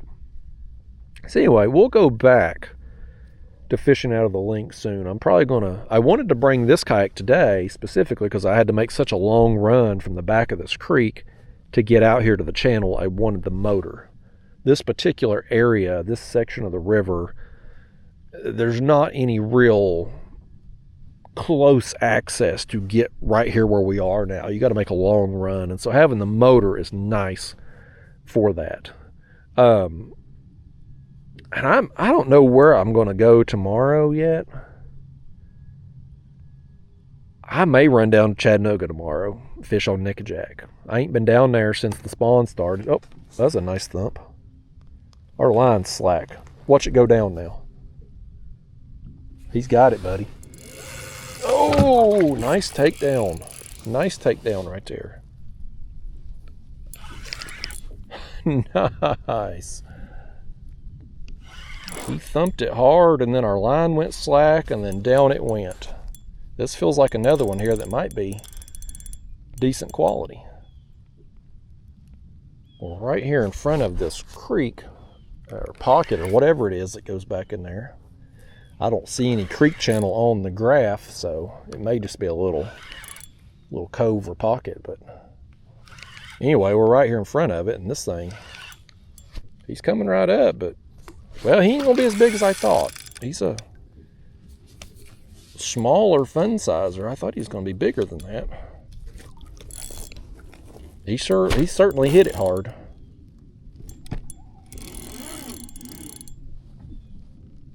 Yeah, buddy. It's a nice fight nonetheless. Not a very long fight, but when he hit it, buddy, he hit it with some authority. I felt it reverberate through the kayak, man. Getting that net. Oh, splashed me right in the face. Did he get you all that time? I don't know why I asked. Every time I get splashed right in the face, you all never seem to get wet for some reason. Let's take a look here. Oh, let's take a look at the rod going down on this side. We got a double. We're doubled. Nice sequence of events here, folks. Nice sequence of events. We got a fun sizer in the floor. We got one on this rod. We got a glasses covered in water. I need to get a better look at the camera lens. I think y'all are okay, but yeah, buddy. We just went through a patch of them. Right here in front of whatever this is. Pocket, creek, who knows? We'll get this one up here, and then we'll put this rod back in the rod holder and undo the one in the floor so that we can then net this. Yeah, this one here is smaller. He's a little bit smaller there than his buddy.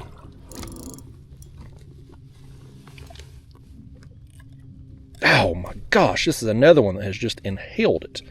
Absolutely inhaled it here, folks. Let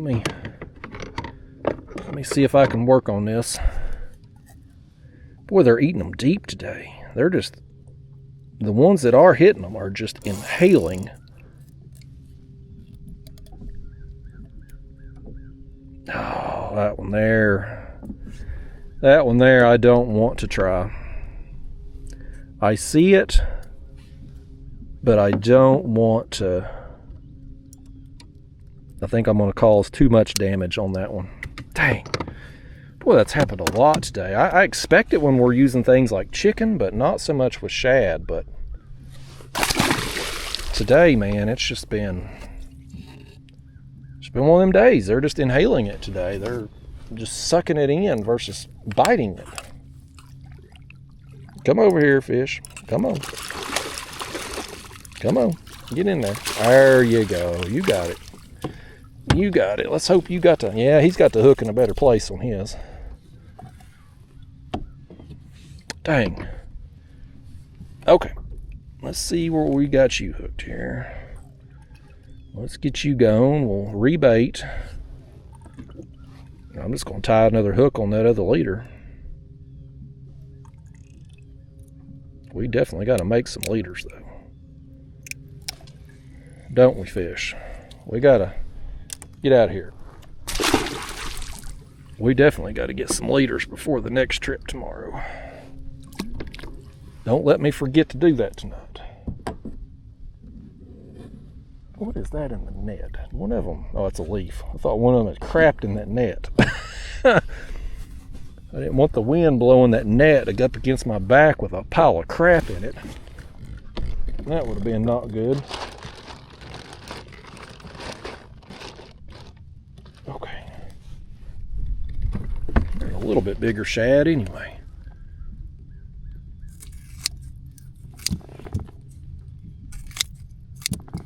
Okay, let's go ahead and rebait our other rod. Since we're still right here kind of in front of this thing. Well, that's our one right there that ain't got the hook. Let's get this one. Easier to rebait when you've actually got a hook to put the bait on, ain't it? It's a hell of an idea you had. Okay, send it down. 25 feet. Down it goes. Whew. That was a fun series of events other than losing that hook. I do enjoy reeling them in. That's the part of the fun of fishing, man, reeling them in. That's when it's nice being on the water on a day like today where you've got good weather, minimal boat traffic. We had an awesome sunrise to start the trip.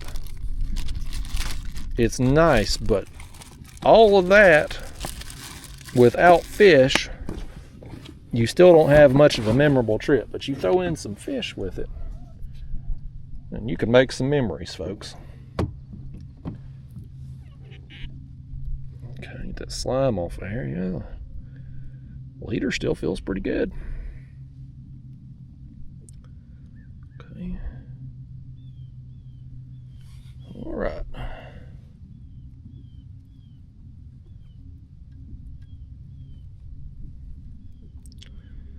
Run that through.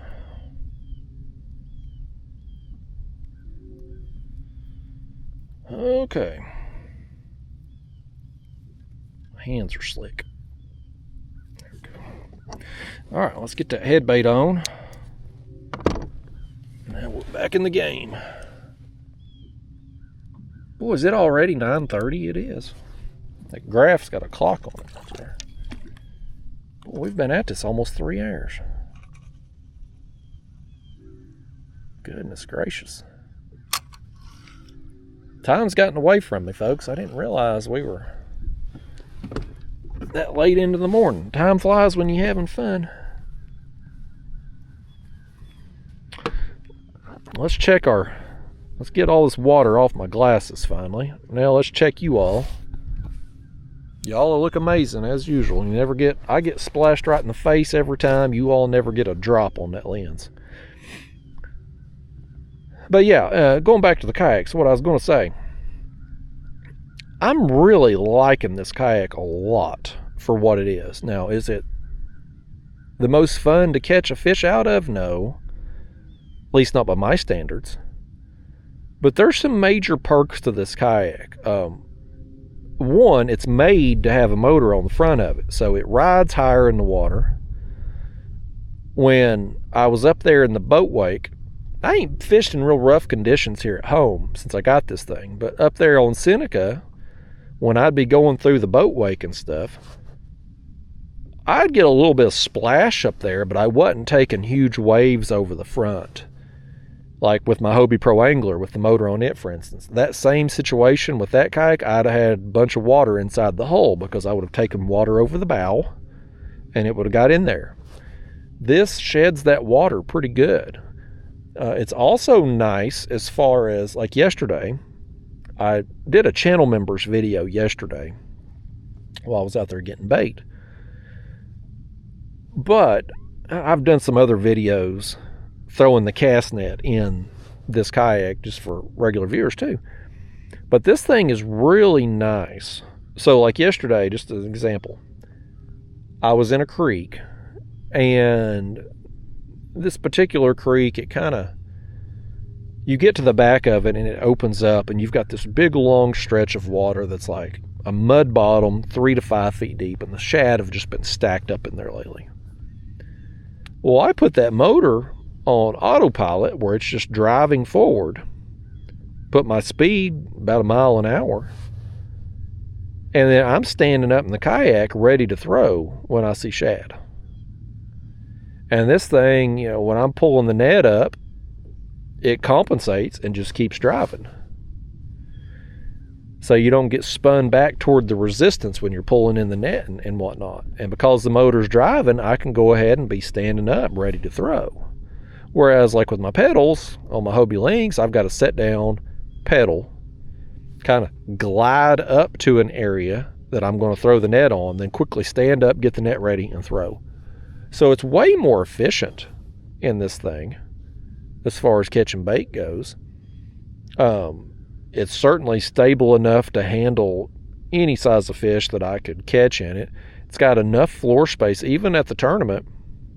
Of course, I had that measuring board, our tournament measuring board, laid out here right in front of that little dashboard I made for the graph and the rod holders. But I still had floor space in front of me for my feet and to put fish. Not that I caught very many fish to put in there, but you know what I mean. Like there's still room with the amount of floor space you got. Plenty enough storage for my needs. I can fit my cooler and my live bait tank on here at the same time. So like there's some perks to this kayak. So I think what I'm going to do at some point here in the near future, I'm going to list my Hobie Pro Angler for sale, because this is going to replace that kayak. I don't foresee myself wanting to go back to it after having spent the last month in this. I like this one better. But here's where it gets a little tricky with the Hobie Pro Angler, at least when it comes to selling it. So the Hobie Pro Angler is old. It's a 2017 model, which I bought used. It was still practically new when I bought it in 2019. I mean, the guy I bought it from had used it a little bit, but like it was still just about perfect condition. I mean, as perfect a condition as you're going to get for a used kayak. I mean, he had really taken care of it. But in the last 7 years that I have had that thing and used it, I have used it. Like, I mean, I don't abuse equipment, but like just the volume of trips that I put on it, the amount of rocky shorelines and concrete boat ramps, and just the number of hours in it, like it's taken a beating, man. And so it's in fully functional shape, but the value has been zapped out of it. Like, it's not at this point, between the age of it, the fact that I had to take the skeg off because that pulley broke loose, you know, there's just cosmetically, and the age, like it's just, the value's just not there. And of course I've got that bow mount motor. We got a fish right here on this right rod too, wanting it. I think he may have it. Let's yeah, he does have it. He wasn't taking it down very hard, but he got it. In the end, he got it. The old fish, you done stuck, buddy. You done. Maybe we'll ask this fish when he gets up here. We'll see if he wants to buy my other kayak. You think he'd have any interest in it? He'd probably want to pay me in a Bitcoin or something, some crypto. That's what he'd probably try to do. That's how these fish are. They can't carry cash on them because of the water, the money, the paper money and water. That's no good. So they got to use that old crypto stuff. which who knows what it's worth day to day. This fish said last year when Bitcoin was $100,000, he was rich, and now he's only half as rich. Yep. Come on in here, you old crypto catfish. Y'all need to come up with some waterproof money down there, fish. That way you can buy that kayak off of me. He said after I've put a hook in his face, he don't want to buy nothing off of me. I don't blame you, fish. I'd be upset if I had a hook in my mouth too. Well, let me get the pliers on it. It's in there, right there in the bone, buddy. Right there in the dang bone.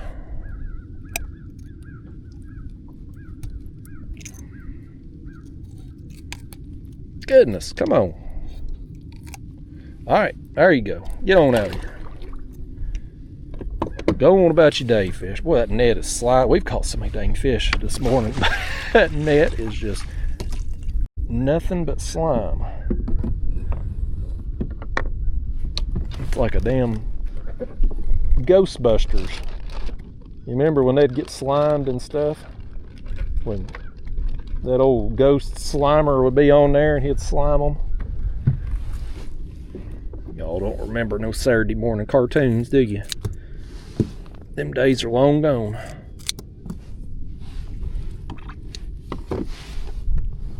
Alright, let's get our next bait on, and I'm going to tell you about this kayak situation. So, I've got that Motor Guide motor that I don't need anymore because I've got this Minn Kota on this one, and I like this Minn Kota way better. I mean, the motor itself, as far as speed, weight, spot lock, all that, it's the same as the Motor Guide. But what sets this Minn Kota apart is the fact that I've got that wire run from the motor to the graph, so I can link them and do like we're doing today, just following this daggone contour, right? So I definitely prefer this motor over the Motor Guide that's on the other one. So I can sell the Motor Guide with the Hobie Pro Angler. But most of the people who would be buying the Hobie Pro Angler are going to want the pedals that go with it, the Mirage Drive, right? It's a pedal drive kayak that we've added a motor to. But most people, I would think, were probably going to want, oh, left rod. Oh, look at all them fish right there. Look at all that on the screen right there. You see that on the bottom? You know what? Let's do something we ain't done all morning. Let's hit spot lock right there and set on that. Because we just went right over some, what looks like some fish on there. And then this rod goes down. We ain't set still all morning. Well, this in here is just a little one. He ain't worth slowing down and stopping for, but you know what? It might be interesting just to set here a minute, maybe 5 minutes, and see what happens. It'll either work out or it won't. If it don't, we get back on the move.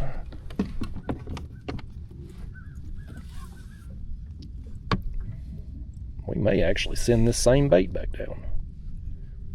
We'll take a look at it. It looks pretty good condition. That fish ain't gonna be in good condition acting like that. Yeah, let's switch it out. We got plenty.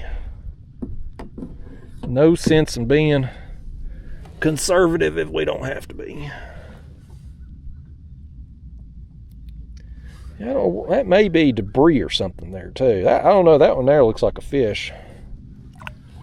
Let's just let's sit here about 5 minutes, see what happens. If it's fish, they'll eat it, or if maybe it is fish and they want a moving bait, maybe we'll have to get back on the move. But we'll sit here and see what happens. Give it a little while. But yeah, anyway, so like most people that buys a Hobie Pro Angler is going to want the pedal drive that goes with it. Well, here's the thing. Here's the issue. I don't want to give up that pedal drive.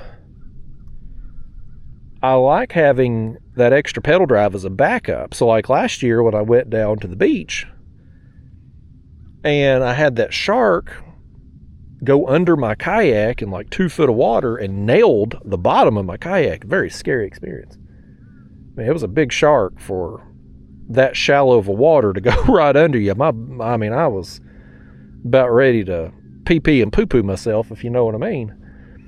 But he knocked the fins off my pedal drive. Well, guess what? If I didn't have my backup pedal drive with me, my trip would have been ruined. But I had that backup pedal drive with me. So it was an inconvenience for that day, but the rest of the trip, I was good. So I like having a backup for that very reason. So I don't want to sell this thing because right now with Hobie, you all have heard me talk about this numerous times over the last few months. Like Hobie, they suck. Like you can't get parts. They just went to ICAST down there, had a booth set up at ICAST recently, which I thought was a huge slap in the face to their customers, because you've got people who have bought Hobie that bought from the previous ownership group. Now Bass Pro, whoever owns Bass Pro, they bought Hobie last year or whatever. They've been in the process of moving the operation from Mexico back to America, getting their factory set up, all that. We got another thump right here. Let's watch it go down. There it goes, left rod. Oh, buddy, here we go. I think I need to loosen that drag smidge. I think I need to loosen that thing up. That's hard to get that out the rod hole. This one feels pretty good right here. Y'all wave at the bass fishermen going by. Yeah, buddy, us sitting here stopping right here may be the play, because I mean I'm seeing all kinds of stuff. Look right there on the screen. You see that on the bottom? That's a pile of fish down there. Pile of fish. I don't know what they are, but it's several of them. It may not all be cats, but it may be something that cats are willing to eat. And if they're here, there might be some cats nearby. There clearly been two. The one we caught and the one in our hand. Yeah, we'll just keep sitting here a minute. We'll just play this spot out until they stop biting. I'd like to bust a monster on here is what I'd like to do. This in here is going to be a larger dink, smaller fun size. He's a larger dink. Yeah. It was a nice takedown though. He hit it hard. Didn't you, fish?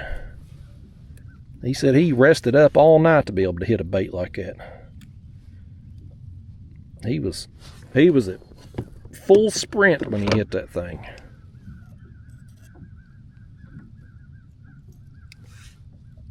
It'd be nice if you just go ahead and give me that hook back there, sir. There we go. All right. Well, let's let you go so we can get some of your friends. He didn't feel like he got his full moment there. He feels like he got slighted a little bit. I don't blame him. We did kind of sell him short, didn't we? We're just ready to get another bait down for the next one. I am anyway. But yeah, so the new owners of Hobie have been moving the operation from Mexico back to America.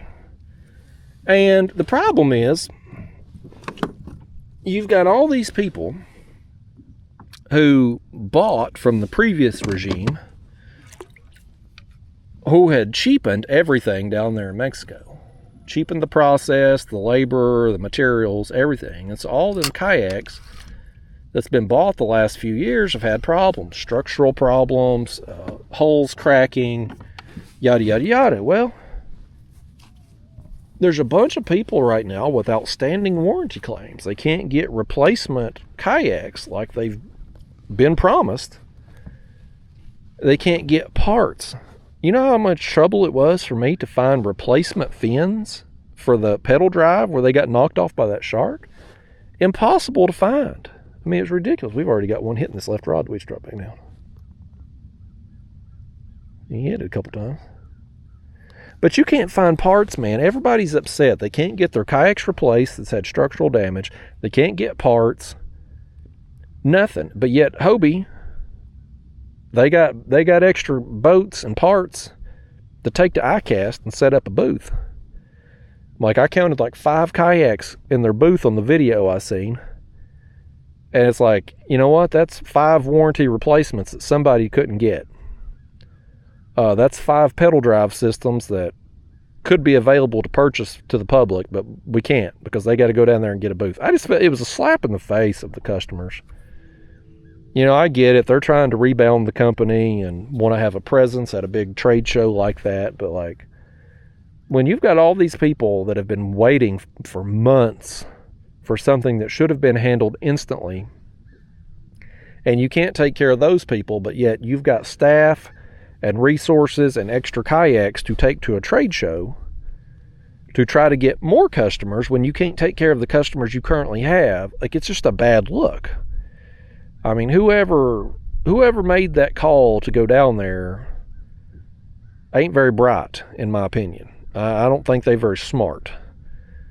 So it was a bad look. But anyway, where I was going with all that is like, if I wanted to say just sell my Hobie Pro Angler and take part of that money and buy an extra pedal drive for my links, I can't do that because they're not available unless you can find somebody in the secondary market selling one. But if you do, you're going to be buying a used drive and paying more than new prices for it because supply and demand. You can't get them, so prices go up.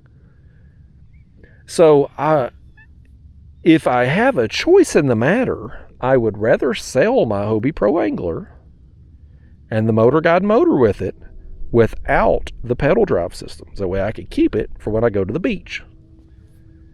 And I don't know if anybody's going to want to buy that kayak without the pedal drive system. And even if they do, it's going to kill the value of the kayak. So then it's like, well, is it even worth it to sell it? But then if I don't sell it, I'm just going to have it sitting out there on my carport taking up space. I'm never going to use it. Like, if I'm going to fish out of a big kayak, I'm going to take this one. And my trailer, it's a single kayak trailer. Like, I can't haul them both. So, I mean, I could put one in the back of the truck, but if I'm going to do that, I'm going to put the links in the back of the truck and then haul the trailer. Like, I'm not going to lug that big Hobie Pro Angler that's very heavy. Like, so I don't need it at this point. But at the same time, too, if I can't get any value out of it, then is it worthwhile? I don't know. I'll probably list it for sale without the pedal drive. Just see if there's any interest. I mean, the kayak does have some value. Like, it's still... I mean, it could tear up tomorrow, but or it could last another 5 years. I mean, that's... Being a 2017 model, it was made back when there was a different ownership group at Hobie, and it was made in America, and it was good quality. That was back when they were putting out good products.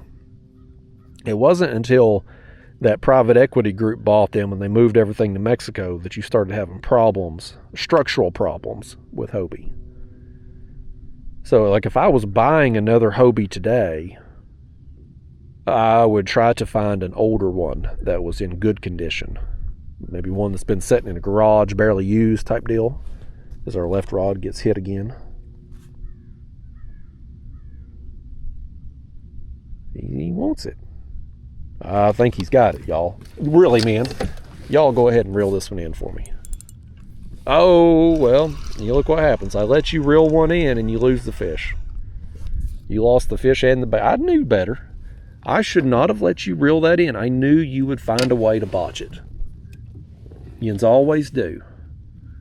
Every time I go to let you all, I've never lost a fish in my life. Never. Every fish we've lost today, it's been the ones I've let you reel in.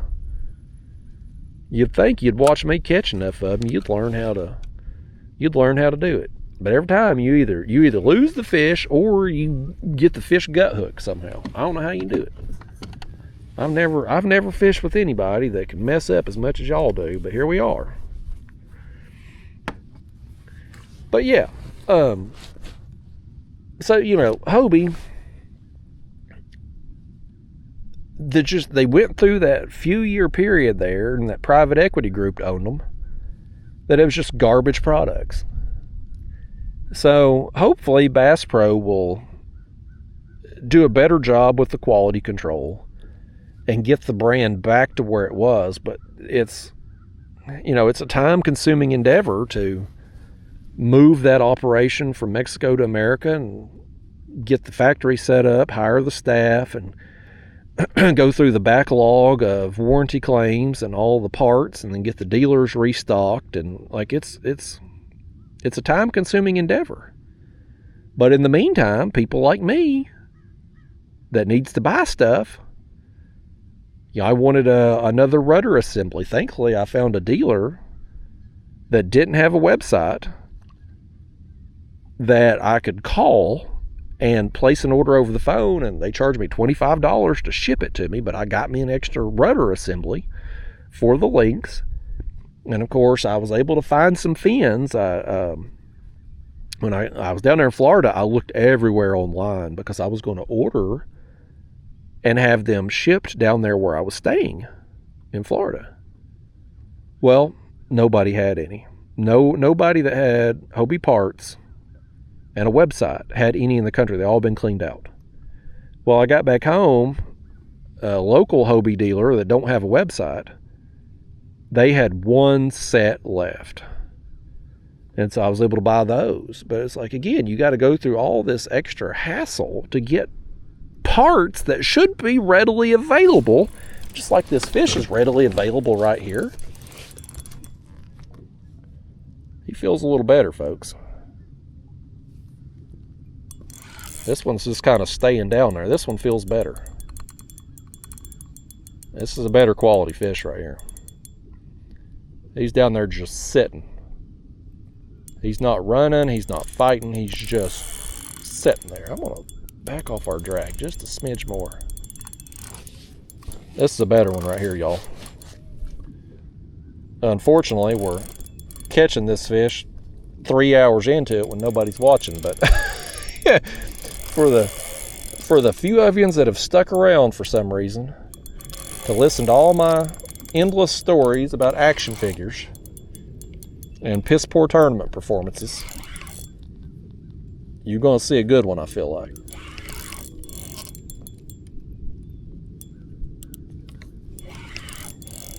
He's just kind of, he ain't really fighting. He ain't running. We're just kind of pulling up a heavy weight right now. I wonder if he didn't get wrapped in the line, maybe?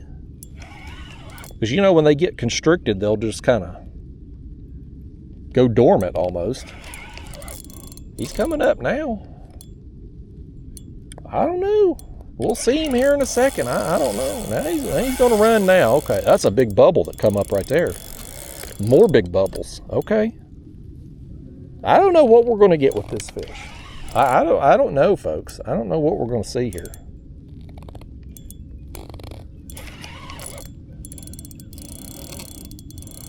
I'm here for it, though. I'm here for it. This spot, we've just stumbled into, I've seen more fish there on the screen. Like, we're spot locked right here. And there's a pile of them. This is a good one.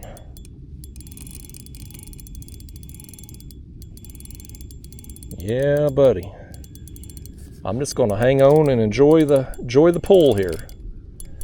That's all we can do. He's still, he ain't making super long runs. He's just kind of under us. It's just a straight up and down fight.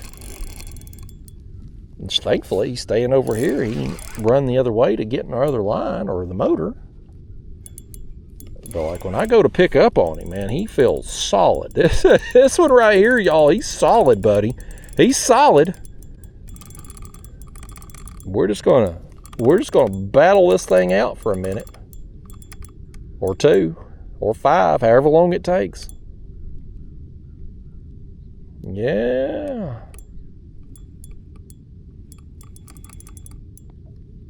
Yeah, he feels good. This is more like it, folks. I keep waiting any time for the... I mean, we've been on good numbers of fish. Well, not at the Seneca tournament, but you know what I mean. Like in recent trips here locally, at home, I've been on good numbers of fish, but the quality's been lacking. And I keep waiting for fish to start coming off the nest and our quality to improve greatly. Look at all them bubbles right there. Look at all the bubbles coming. Nice. Oh, that's a flathead. That's a flathead. That's why he felt better. That's my first good flathead in a while. Yeah, I'll eat that old shad head. Oh, did you see that? He just popped the hook free as I got him in the net. Oh my gosh. You talk about getting lucky. The hook popped free. It's buried in my leg right now. Well, not buried, but you know what I mean. Like it popped free right as we pulled him into the net. Oh, I'm going to fist pump that one, by gosh. That's a nice flathead, and we've got no camera mount. No freaking camera mount. Oh my gosh, I can't believe you all left that dang camera mount in the dang car. Oh my gosh. Can we? This is going to be a pain in the ass. Because this, oh man, that thing's heavy too. I got my cooler back here. We could move to the front, set the camera on there. We're begging for trouble though if we do that. We're begging for it, man. Let's move this rod out of the way. Let's try to do just like we done a few minutes ago. It ain't going to be ideal, but it's going to be the safer play than me trying to lift the cooler here up to the front deck and then balance the camera on it. Gosh, what an amateur video person I am, y'all. Amateur content creator here, fish. He said he's upset with himself for biting our hook now because we're not a professional operation. But there he is, y'all. Nice flathead. Biggest flathead I've caught in some time. He's angry too. Quit doing that, fish. Calm down a minute. Let me just hold you up here. Oh, quit. All right, let's do this. He wants to get out of here so bad. Let's at least get a release shot here on him. There he goes. We'll see you, buddy. I wish I could have got a good picture with him. We'll get a picture of this, though, by gosh. Me fist pumping that thing. That was awesome, y'all. I knew it was a good fish. He just kept sitting there with it like he just wasn't running. Like it was just weight on there. Like you could tell he was powerful. Gosh, bum, that's awesome, man. That's freaking awesome. Sitting here on spot lock, buddy. We marked a pile of something down there. I don't see nothing on the screen at the moment, but like we've seen them just intermittently. Boy, he tore my finger up too. Intermittently, we've seen them on there, and you know, we're getting enough action here to make me think that at least some of them are cats, or maybe there's some cats around feeding on whatever it is that they are. So, yeah, we ain't got a bait on that one. We need 2 new baits on here, folks. Gotta get it together here, man. We could be catching more right now, but you sitting around fist pumping. You're sitting around here fist pumping instead of rebaiting. If you was a fishing partner worth of crap, you'd already have this line and all this done while I'm reminiscing about what just happened. Okay. Nice, man. Nice right there. Wish I could have got a good picture, though. I'm never going to let you live it down, leaving that camera mount on the trailer. I'm never going to let you live it down. Nice. That makes me happy, folks. Gives me a little hope that the spawn's about over.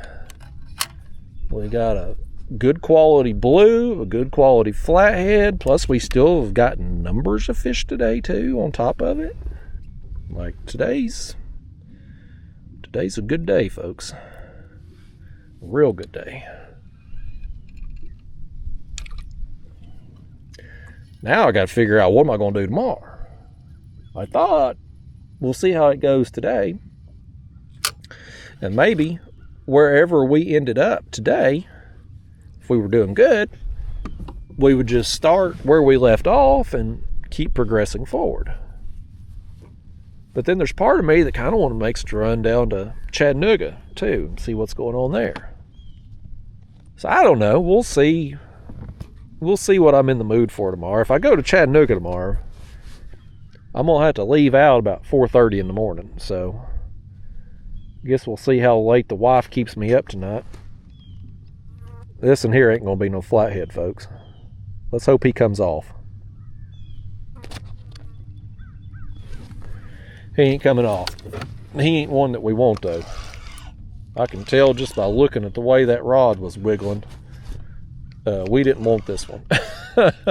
Oh, that's actually, you know what? We do want this. We actually do want this. That's a white bass. You know, that happened some a couple weeks ago. I was catching. He's flung this dang head up my line. I was catching some yellow bass on the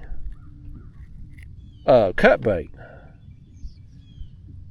Boy, folks, if we've got big flatheads down there,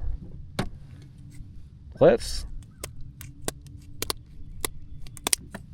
do this right here. Let's just prune them fins, and I'm gonna.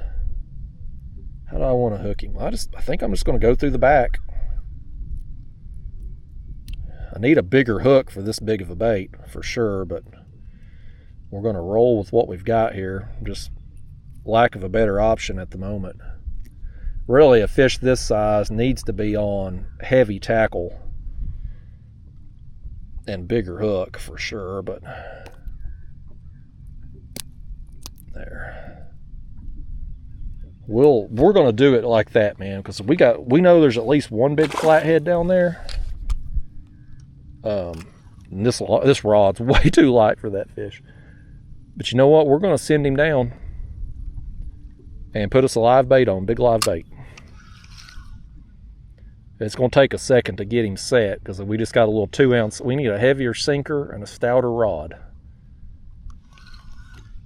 But we'll eventually tire him down there. My sinker got to the bottom way before the fish did.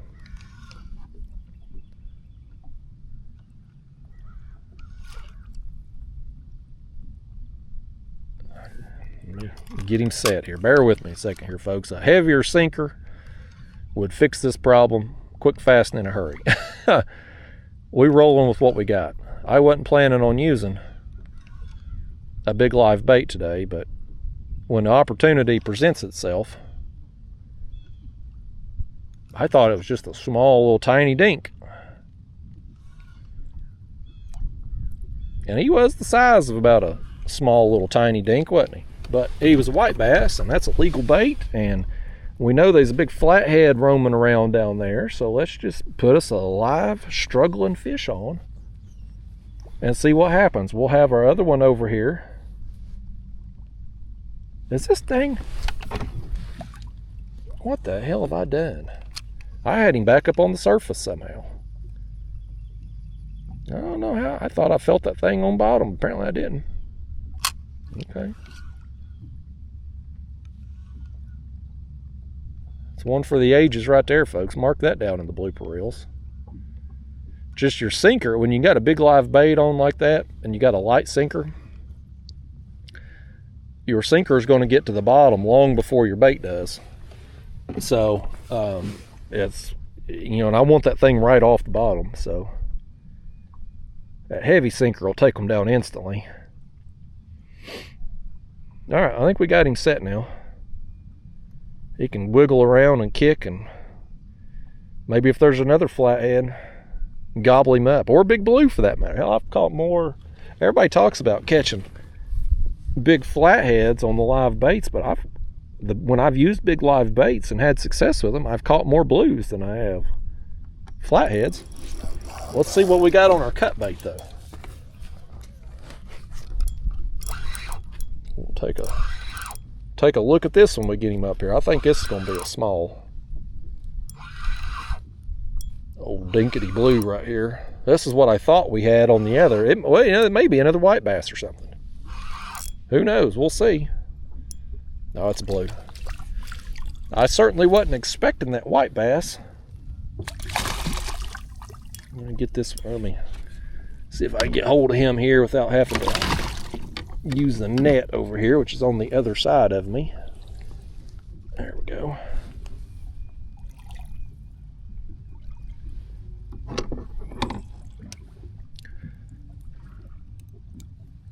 I think that is probably as we got that fish there, I think that's probably a byproduct of of using the,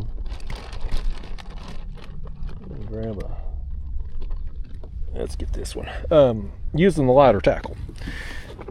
Because here's the thing, folks, I mean, I have fished for catfish the last 20 years. I don't recall ever catching a yellow bass or white bass on my catfish gear with the heavy, the heavy tackle, the big hooks. Like, I'd catch an occasional striper, and usually when you do, they're big. I have caught a couple largemouth bass that were bigger in size on the cut bait on my heavy tackle catfish gear. But as far as catching like a white bass like we just got, or some of the yellow bass like we got there a couple weeks back, I haven't historically caught those fish. But I think we probably have had situations where white bass, yellow bass, who knows what else, has hit our baits down there, and we just assumed that we were probably getting bit by a small catfish or something. Oh, by gosh, we've already one there on this piece of cut bait. We just dropped back down. Folks, I think we're just going to sit here on spot lock for a little while. We're clearly on some fish, and 26 feet right here. So we're just going to sit here on them until such a time they quit biting. Or for another 30 minutes or so of battery life that we have left. But yeah. Anyway, I was trying to say before this... Oh no, this is a channel cat too. Oh, dang old channel cat. Boy, I tell you, after going to Seneca for that tournament, I'm tired of channel cats this size. He's tired of me too, apparently. He don't even want me getting the hook out. This size right here is what lost me the tournament up there. If I could have got a big channel cat, or any blue for that matter, I might have had a chance to do better in that thing. But no, all we could catch up there at Seneca was this. Tiny channel cat. This is really about the size we were catching too.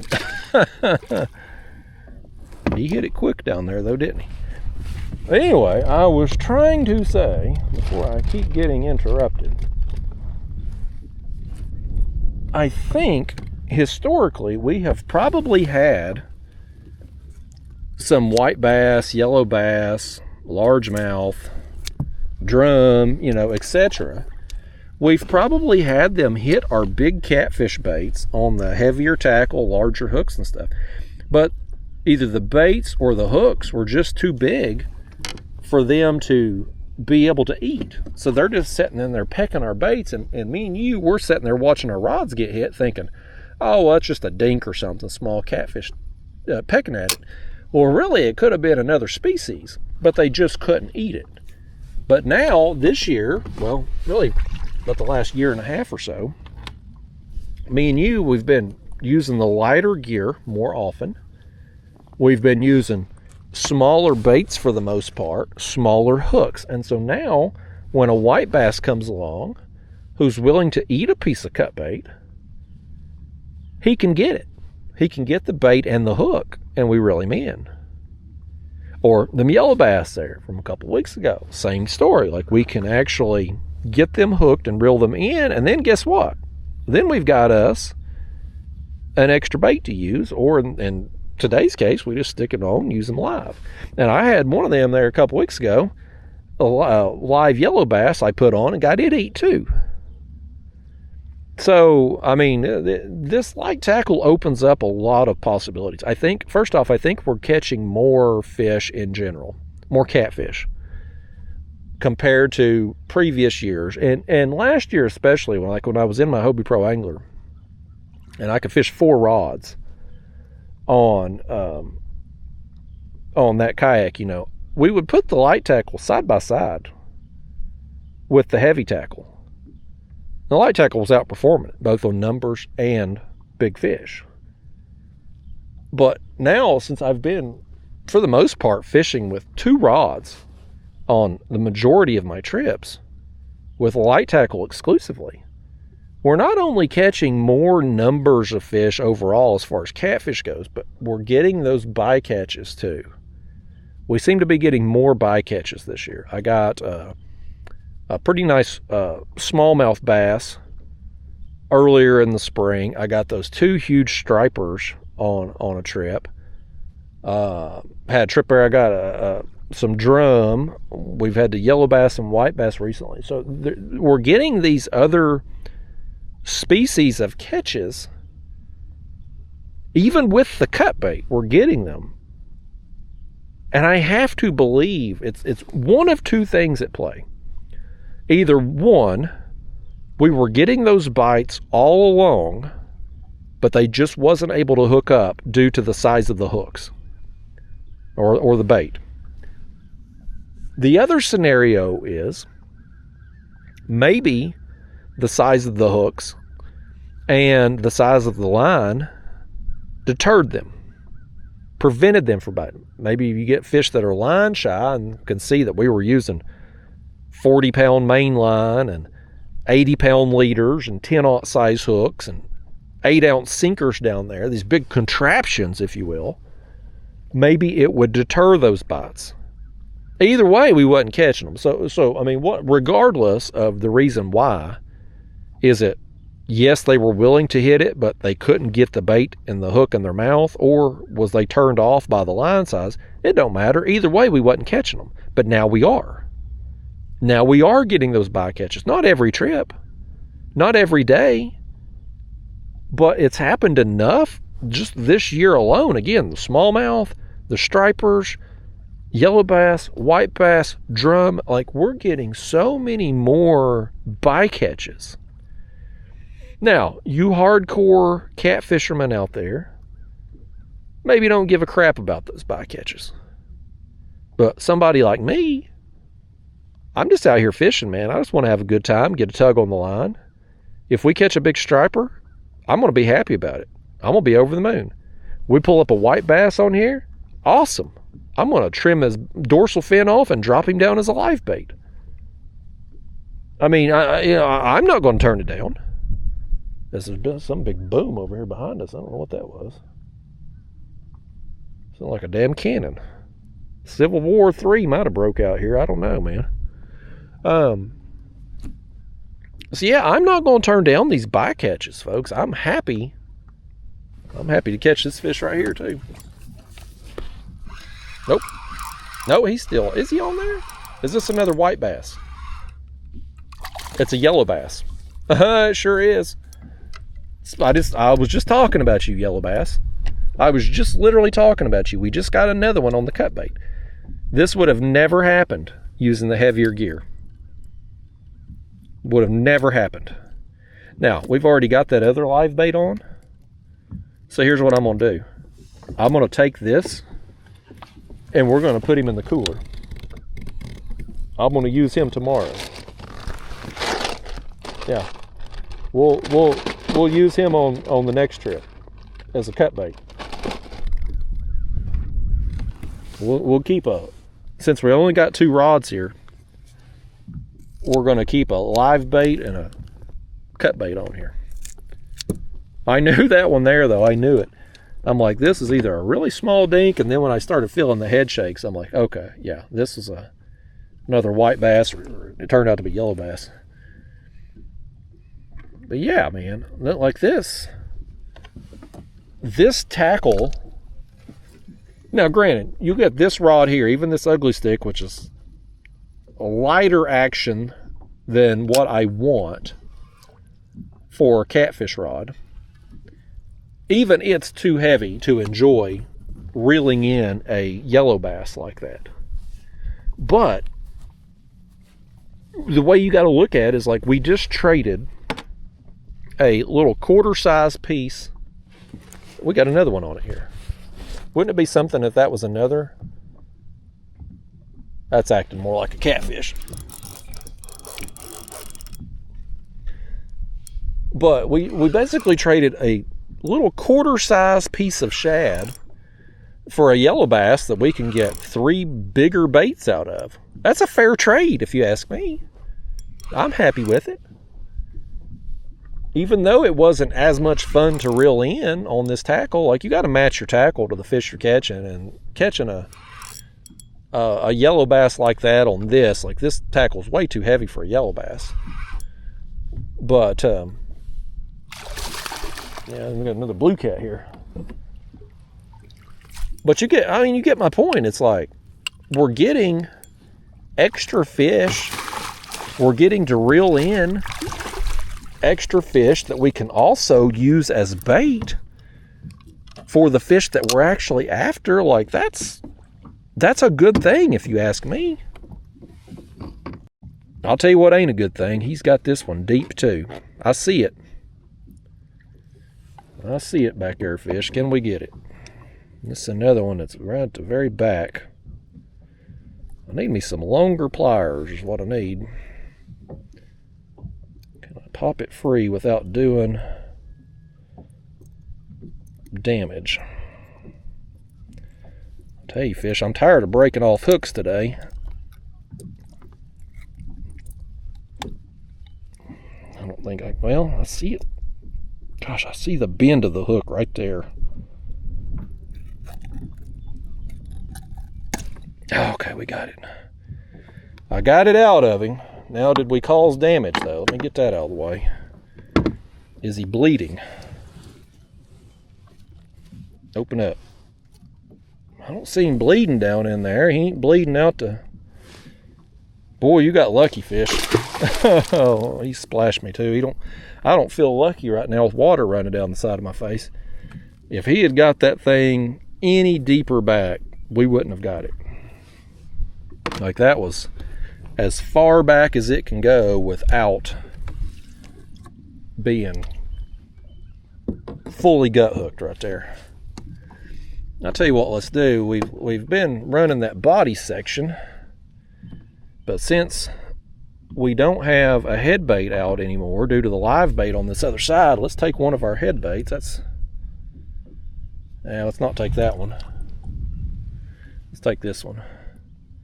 Let's start rotating heads and chunks. See if that makes a difference. These are smaller heads, but still, I mean, hell, that big flathead ate it. He ate a head about that size. But yeah, I'm happy the lighter tackle has been, it's very counterculture to catfishing. Everybody uses the big heavy gear, the stout rods and big hooks and big pieces of bait and all that. And I'd done that for years and I had a lot of success with it, but I've caught way more fish since I've switched to the lighter tackle. And most importantly, aside from the number of fish caught, I've had more fun. It's just more, it's more fun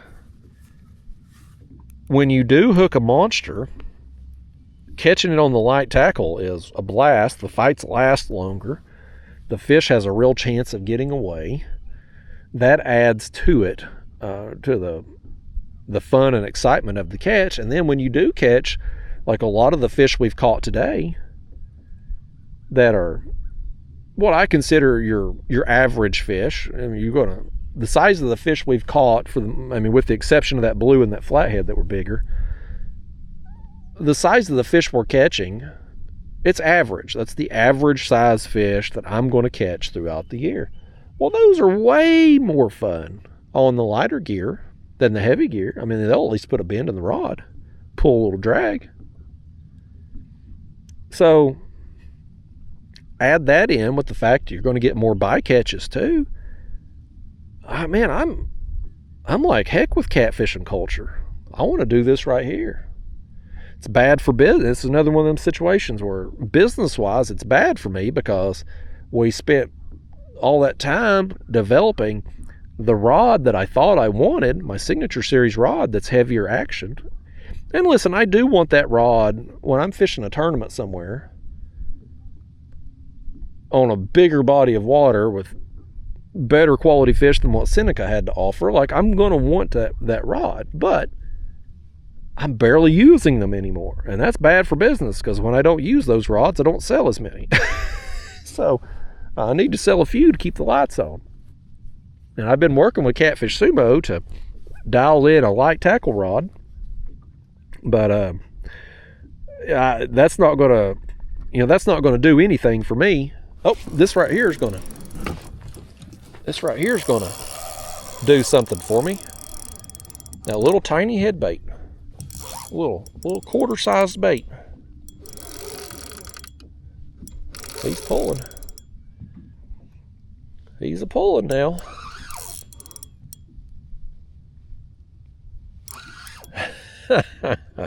See, like this fish here. This, on my heavy gear, we would just winch him right up. This fight would be over in 30 seconds. Not even that long. With this lighter gear, we got to play him out. We got to bring him up when he's ready. We can't horse him. We'll break the line. We'll straighten the hook. You know? Like, I don't know how big this fish is going to end up being here. I don't think he's going to be no monster or nothing like that, but I mean, it's going to be a fish that's great for this lighter gear. Very enjoyable. So I'm into this, man. Like, I see the value in it. I'm from an enjoyment level, from a new person getting into the sport level. People can use the gear they already have versus having to go out and buy expensive catfish rods. You know, like, just everybody's got some rod kind of like this, probably a bass rod or an ugly stick of some kind or something that they can use. Yeah, it's a smaller fun sizer here, maybe even a larger dink. But either way, he's one that would have been not much fun at all on the heavier gear. It would have been a 15 to 30 second fight on heavy tackle. If we'd even hooked him on the heavy tackle, who knows? We're getting a lot more bites with the lighter gear. All right, buddy, get on with yourself. I'll tell you what, we were going to rotate heads and chunks, but I've got another head bait laying right here on the floor. So that's a small one, but I don't think it's going to matter, honestly. I don't think it's going to matter that it's that small. Get the line out from around the rod tip. There we go. We're going to pop these scuppers here in a second too. And we've brought in so many fish today with that net that we've got standing water in the floor. I've got these scupper plugs in. When I'm netting shad, the smaller shad can get out the holes there. But when I plug the holes, water comes in and it just sits. So we've caught enough fish today. It's been a good day as far as numbers goes. Quality, other than that flathead and the blue, ain't been there so much, but I mean, it's been a good day. Real good day. I'm happy with it. It stayed cloudy too out here. The sun ain't beating down on it. It's hot, but it ain't unbearable. It's been a good day, y'all. We might bust a few more here. But yeah, like, I mean, I'm into this lighter gear. It's just, from a business perspective, it ain't good for me because, I mean, if I'm not using them gollywhopper rods, I'm not selling as many. And I actually do make a little on those. This lighter rod here that Catfish Sumo's coming out with, I'm not going to make a dime on. So I'll end up getting, when the finished product is made, I'll end up having the rod that I want, how I want it. But that's all, you know, from a business perspective, like that's, you know, that's not very good for me. So just when the numbers got crunched, the pie just wasn't big enough for me to have any crumbs on them things, unfortunately. That's how the cookie crumbles sometimes. But I'm just so into it. Like, this is what, when I go catfishing, like, this is what I want to do. Even though it's not great for business, personally, it's what I want to do. So it's like, well, screw the business. It's kind of like with the Facebook deal. It's like, yeah, I could post my YouTube videos on Facebook and keep making that extra money. But screw Facebook. I'm not going to just allow people to steal from me and be okay with it because they're paying me a little bit. Hell no, I'm not going to allow it. You know, you got to draw a line. Money's money. We all need some to survive, but we all have to draw a line of what we're willing to do, what sacrifices we're willing to make. There's just some things I don't want to do. I'm not going to steal other people's stuff. I'm not going to exploit women. You see a lot of that with fishing nowadays. Fellas finding these little bikini models and stuff to get on their videos because you get more views that way. I'm just not going to do that. It's just not my wife would never allow it. And she for sure as hell ain't going to let me exploit her. She don't want nothing to do with this internet stuff. She said, back when I had the comments on and people were not only attacking me, but attacking her as well. And of course my parents, I mean, I've had people talk shit about my damn dog in the comment box. Like, she saw all that. She wants nothing to do with it. She's got her corporate job. It's her dream job that she's working. Like, she don't want nothing to do with this social media stuff. So, you know, I'm not going to subject her to it, and she for sure don't want me hiring some OnlyFans model to come fishing with me. You know, this fish right here, so he'll hire one though. He'll hire two of them. He said he's going to get him a big brand deal after being on this video, and he'll take that money and hiring some models. Me and this fish though, we've never needed to resort to that kind of thing to get views on this channel. We just ain't had to do that, have we, fish? And this fish is like me. He's like, well, if the day comes that we have to resort to that kind of thing, we'd just soon do something else. Is that right? He said, yep. Okay, let's take a look here. And we're not getting that bait back, but that's all right. He has eaten it or thrown it off.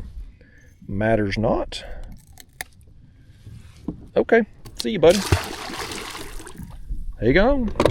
I feel like he intentionally made a bigger splash than he needed to. Let's grab another one.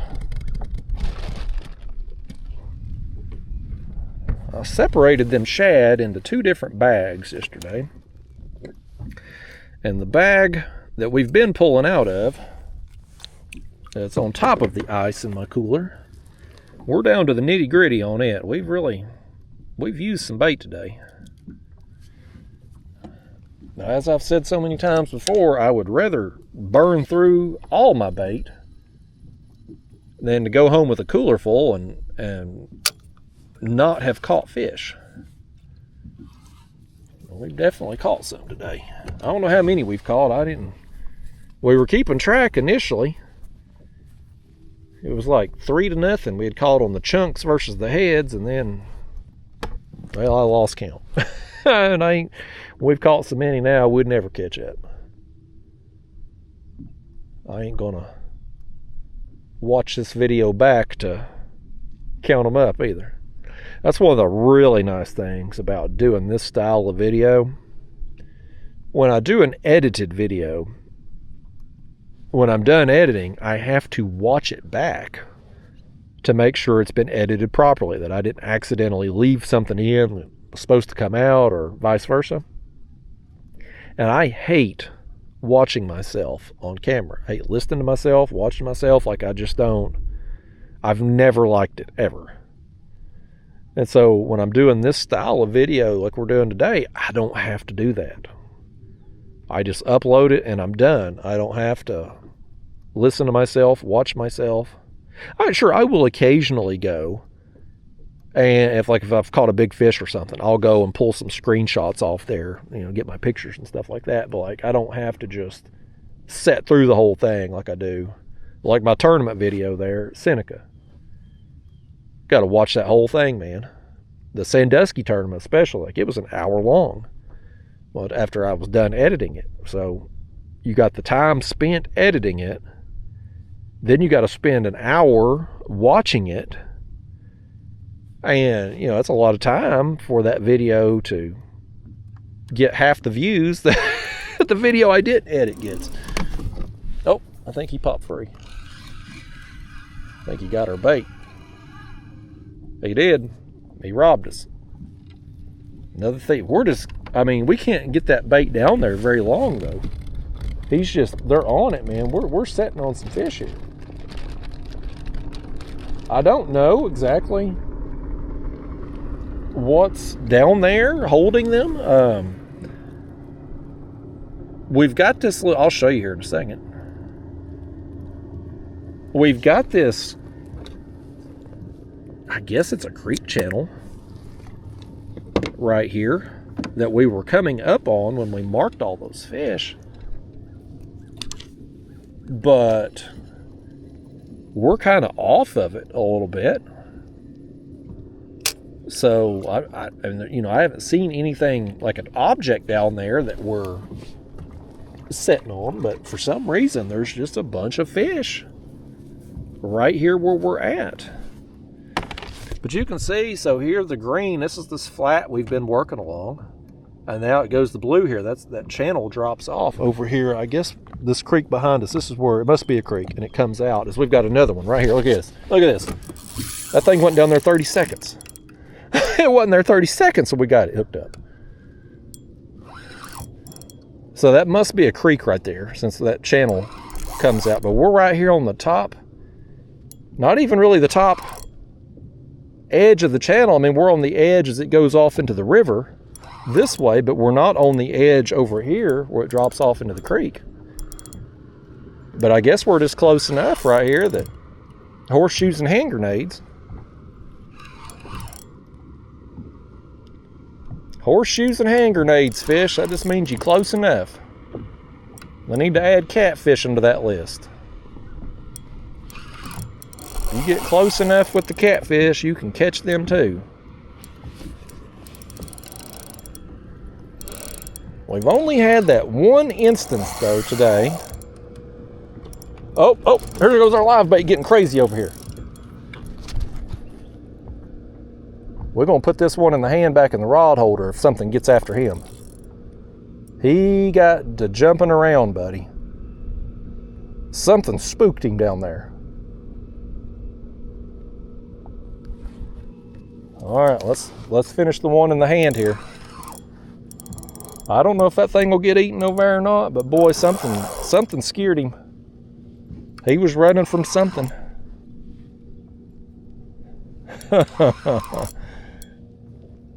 Hell, just right now having just this one rod with the cut baits, keeping us in plenty of action.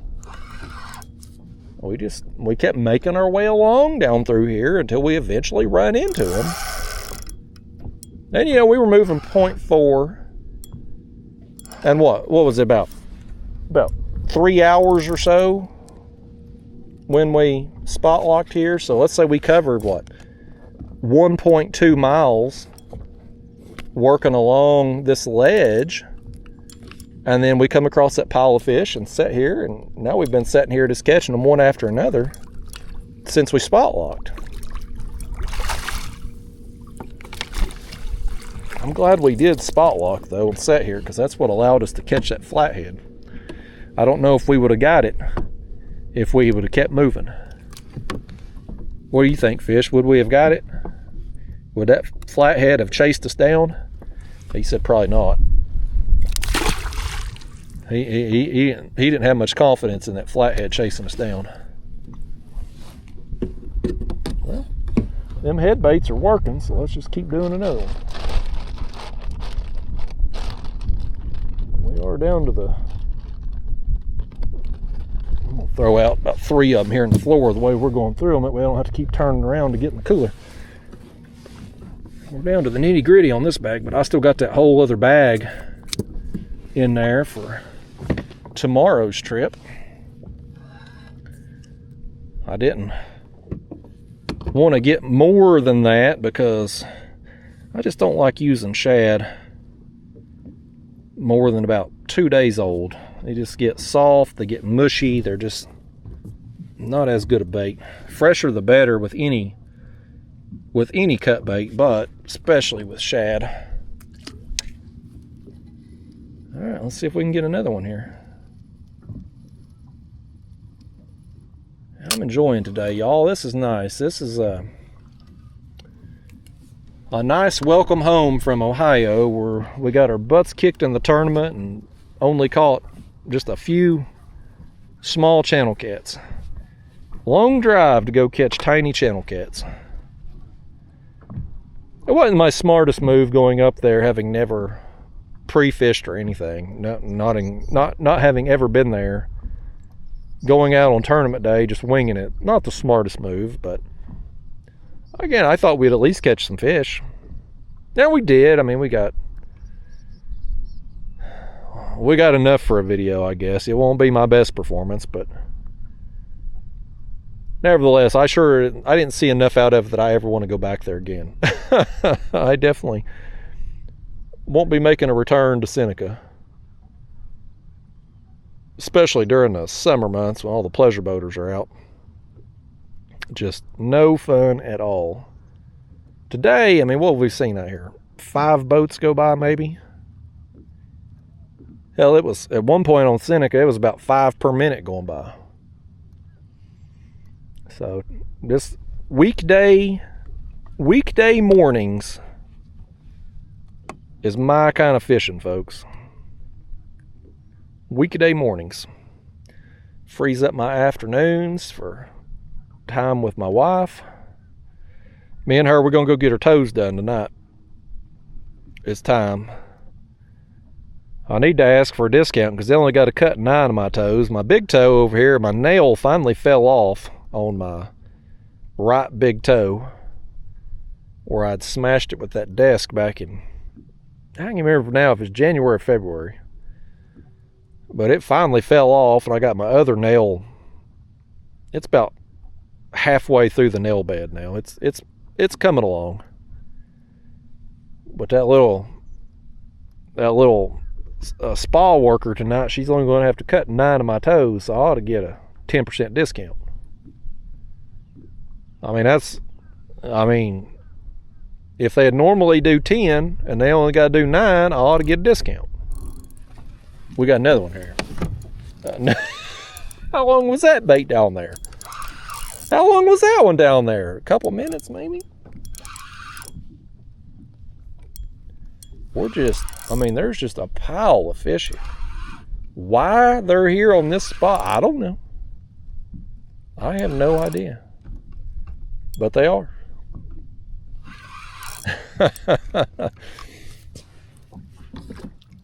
This one here's beat up a little bit. This right here, y'all, this is what I want to see. I'd like to be seeing this out of several fish. But it's good to see it. I saw it last trip out, there was one fish that had come up. Well, last trip out here at home anyway. There was one that had swam up with another fish that was all beat up. But like, see this here? See the marks on his head right there? That's from the spawn, and he's real skinny too. He's got some more marks there on his back and stuff. They get down in them crevices and nooks and crannies and stuff and spawn, and they get beat up in there. And plus defending their nest and whatnot too. So when you get these fish like this that are marked up, and that's an older mark too, he's been off a little while, that are starting to heal and real skinny like this, that's a sign, that's a post-spawn fish. So that's a good sign. We want to see more of that. We should be seeing more of that any time now, literally, because I mean, you know, we're the spawn, look how skinny he is, but I mean, he's beat up from top to bottom, and that's just the abuse that they go through in the spawn. They're crevice and cavity spawners. They get up under stuff, and you know, they'll guard that nest. They'll be down there protecting their babies for weeks, and they're not eating much during that time. And so you get these fish that are skinny and getting in and out of those places. They'll oftentimes get beat up, get scratched up just getting in and out of them, plus any fights they get in defending the nest. So when they come off the spawn, they're oftentimes in rough looking shape. Now it makes for a good bite though, because you get fish like that that's literally starving. I mean, literally, they're ready to eat pretty much anything you get in front of them. So I'm excited to see that. I'll tell you what I ain't excited to see is the battery indicator here on the camera. It's about, our trip together here, folks, is about to come to an end. I'm going to fish a little longer today than I had planned on, because that sun is still, these clouds here, it's still been hiding behind there for the most part, and it's kept it tolerable. Like, it's humid, but it's, you know, it's more tolerable than it would have been if we didn't have the cloud cover day. Mother Nature has done us a solid today. We're going to catch at least another one here before we wrap it up, as long as the battery lasts. He's after it. Take it down, fish. He's just messing with it over there. Yeah, I'm probably just going to sit here a little while longer and catch a few more, work through the remainder of the bag of bait, which I've got. I'll show you here. Of course, here's that yellow bass in there. I got my other bag under it there. But this here, I mean, we've still got just a few. We got a few smaller shad, and of course that yellow bass. I'm going to save that yellow bass for tomorrow though, and then I got a whole nother bag right there of comparable size to the one we've been working on today. So I'll probably stay out here maybe another hour or so, just keep catching them. I'm content sitting here when they're biting like this and conditions are how they are. If it was miserable hot, I'd say, well, it's going home, but with it being tolerable, I'm going to sit here and I'm going to pick up on this thing. And that rod tip keeps moving. Is it possible we've got another like yellow bass or something? Whatever it is ruined that bait. He just absolutely just chewed it up right there. Okay. Well, you know what? He can have that, because we're going to take this one and do the same thing and send it right back down. What a good day though, man. What a nice welcome home back from pleasure boat hell on Seneca. Come back home, get some bait yesterday, come out here catfishing this morning and just tear them up. Got us a bunch of fish, got us a nice flathead, got a pretty good quality blue if you ask me. I know the camera angle is going to distort everything. You're not going to be able to really see it, but I'll make sure tomorrow's trip we have that damn front camera mount. When I get back to the car today, I'm going to take it out of that box and put it back in the floor of the kayak. And then this weekend, I'll go to the store and get us a selfie stick of some kind, and we'll jimmy rig another one together like I got on my links. It's a DIY job, man, but I'm telling you, it works better for how I do things than a traditional camera mount. All right, y'all. Well, we're down to it here. The camera's in the red, so we ain't got too many more minutes before this thing's just going to shut off. So I'll go ahead and wrap up the video now, and I'm going to fish another 30 minutes to an hour out here, just enjoy myself, and then we'll pick it up on the next trip, which will be filmed tomorrow and probably posted a few days after this one. And I don't know where we'll go. Do I come back here, start here, and then keep going this direction?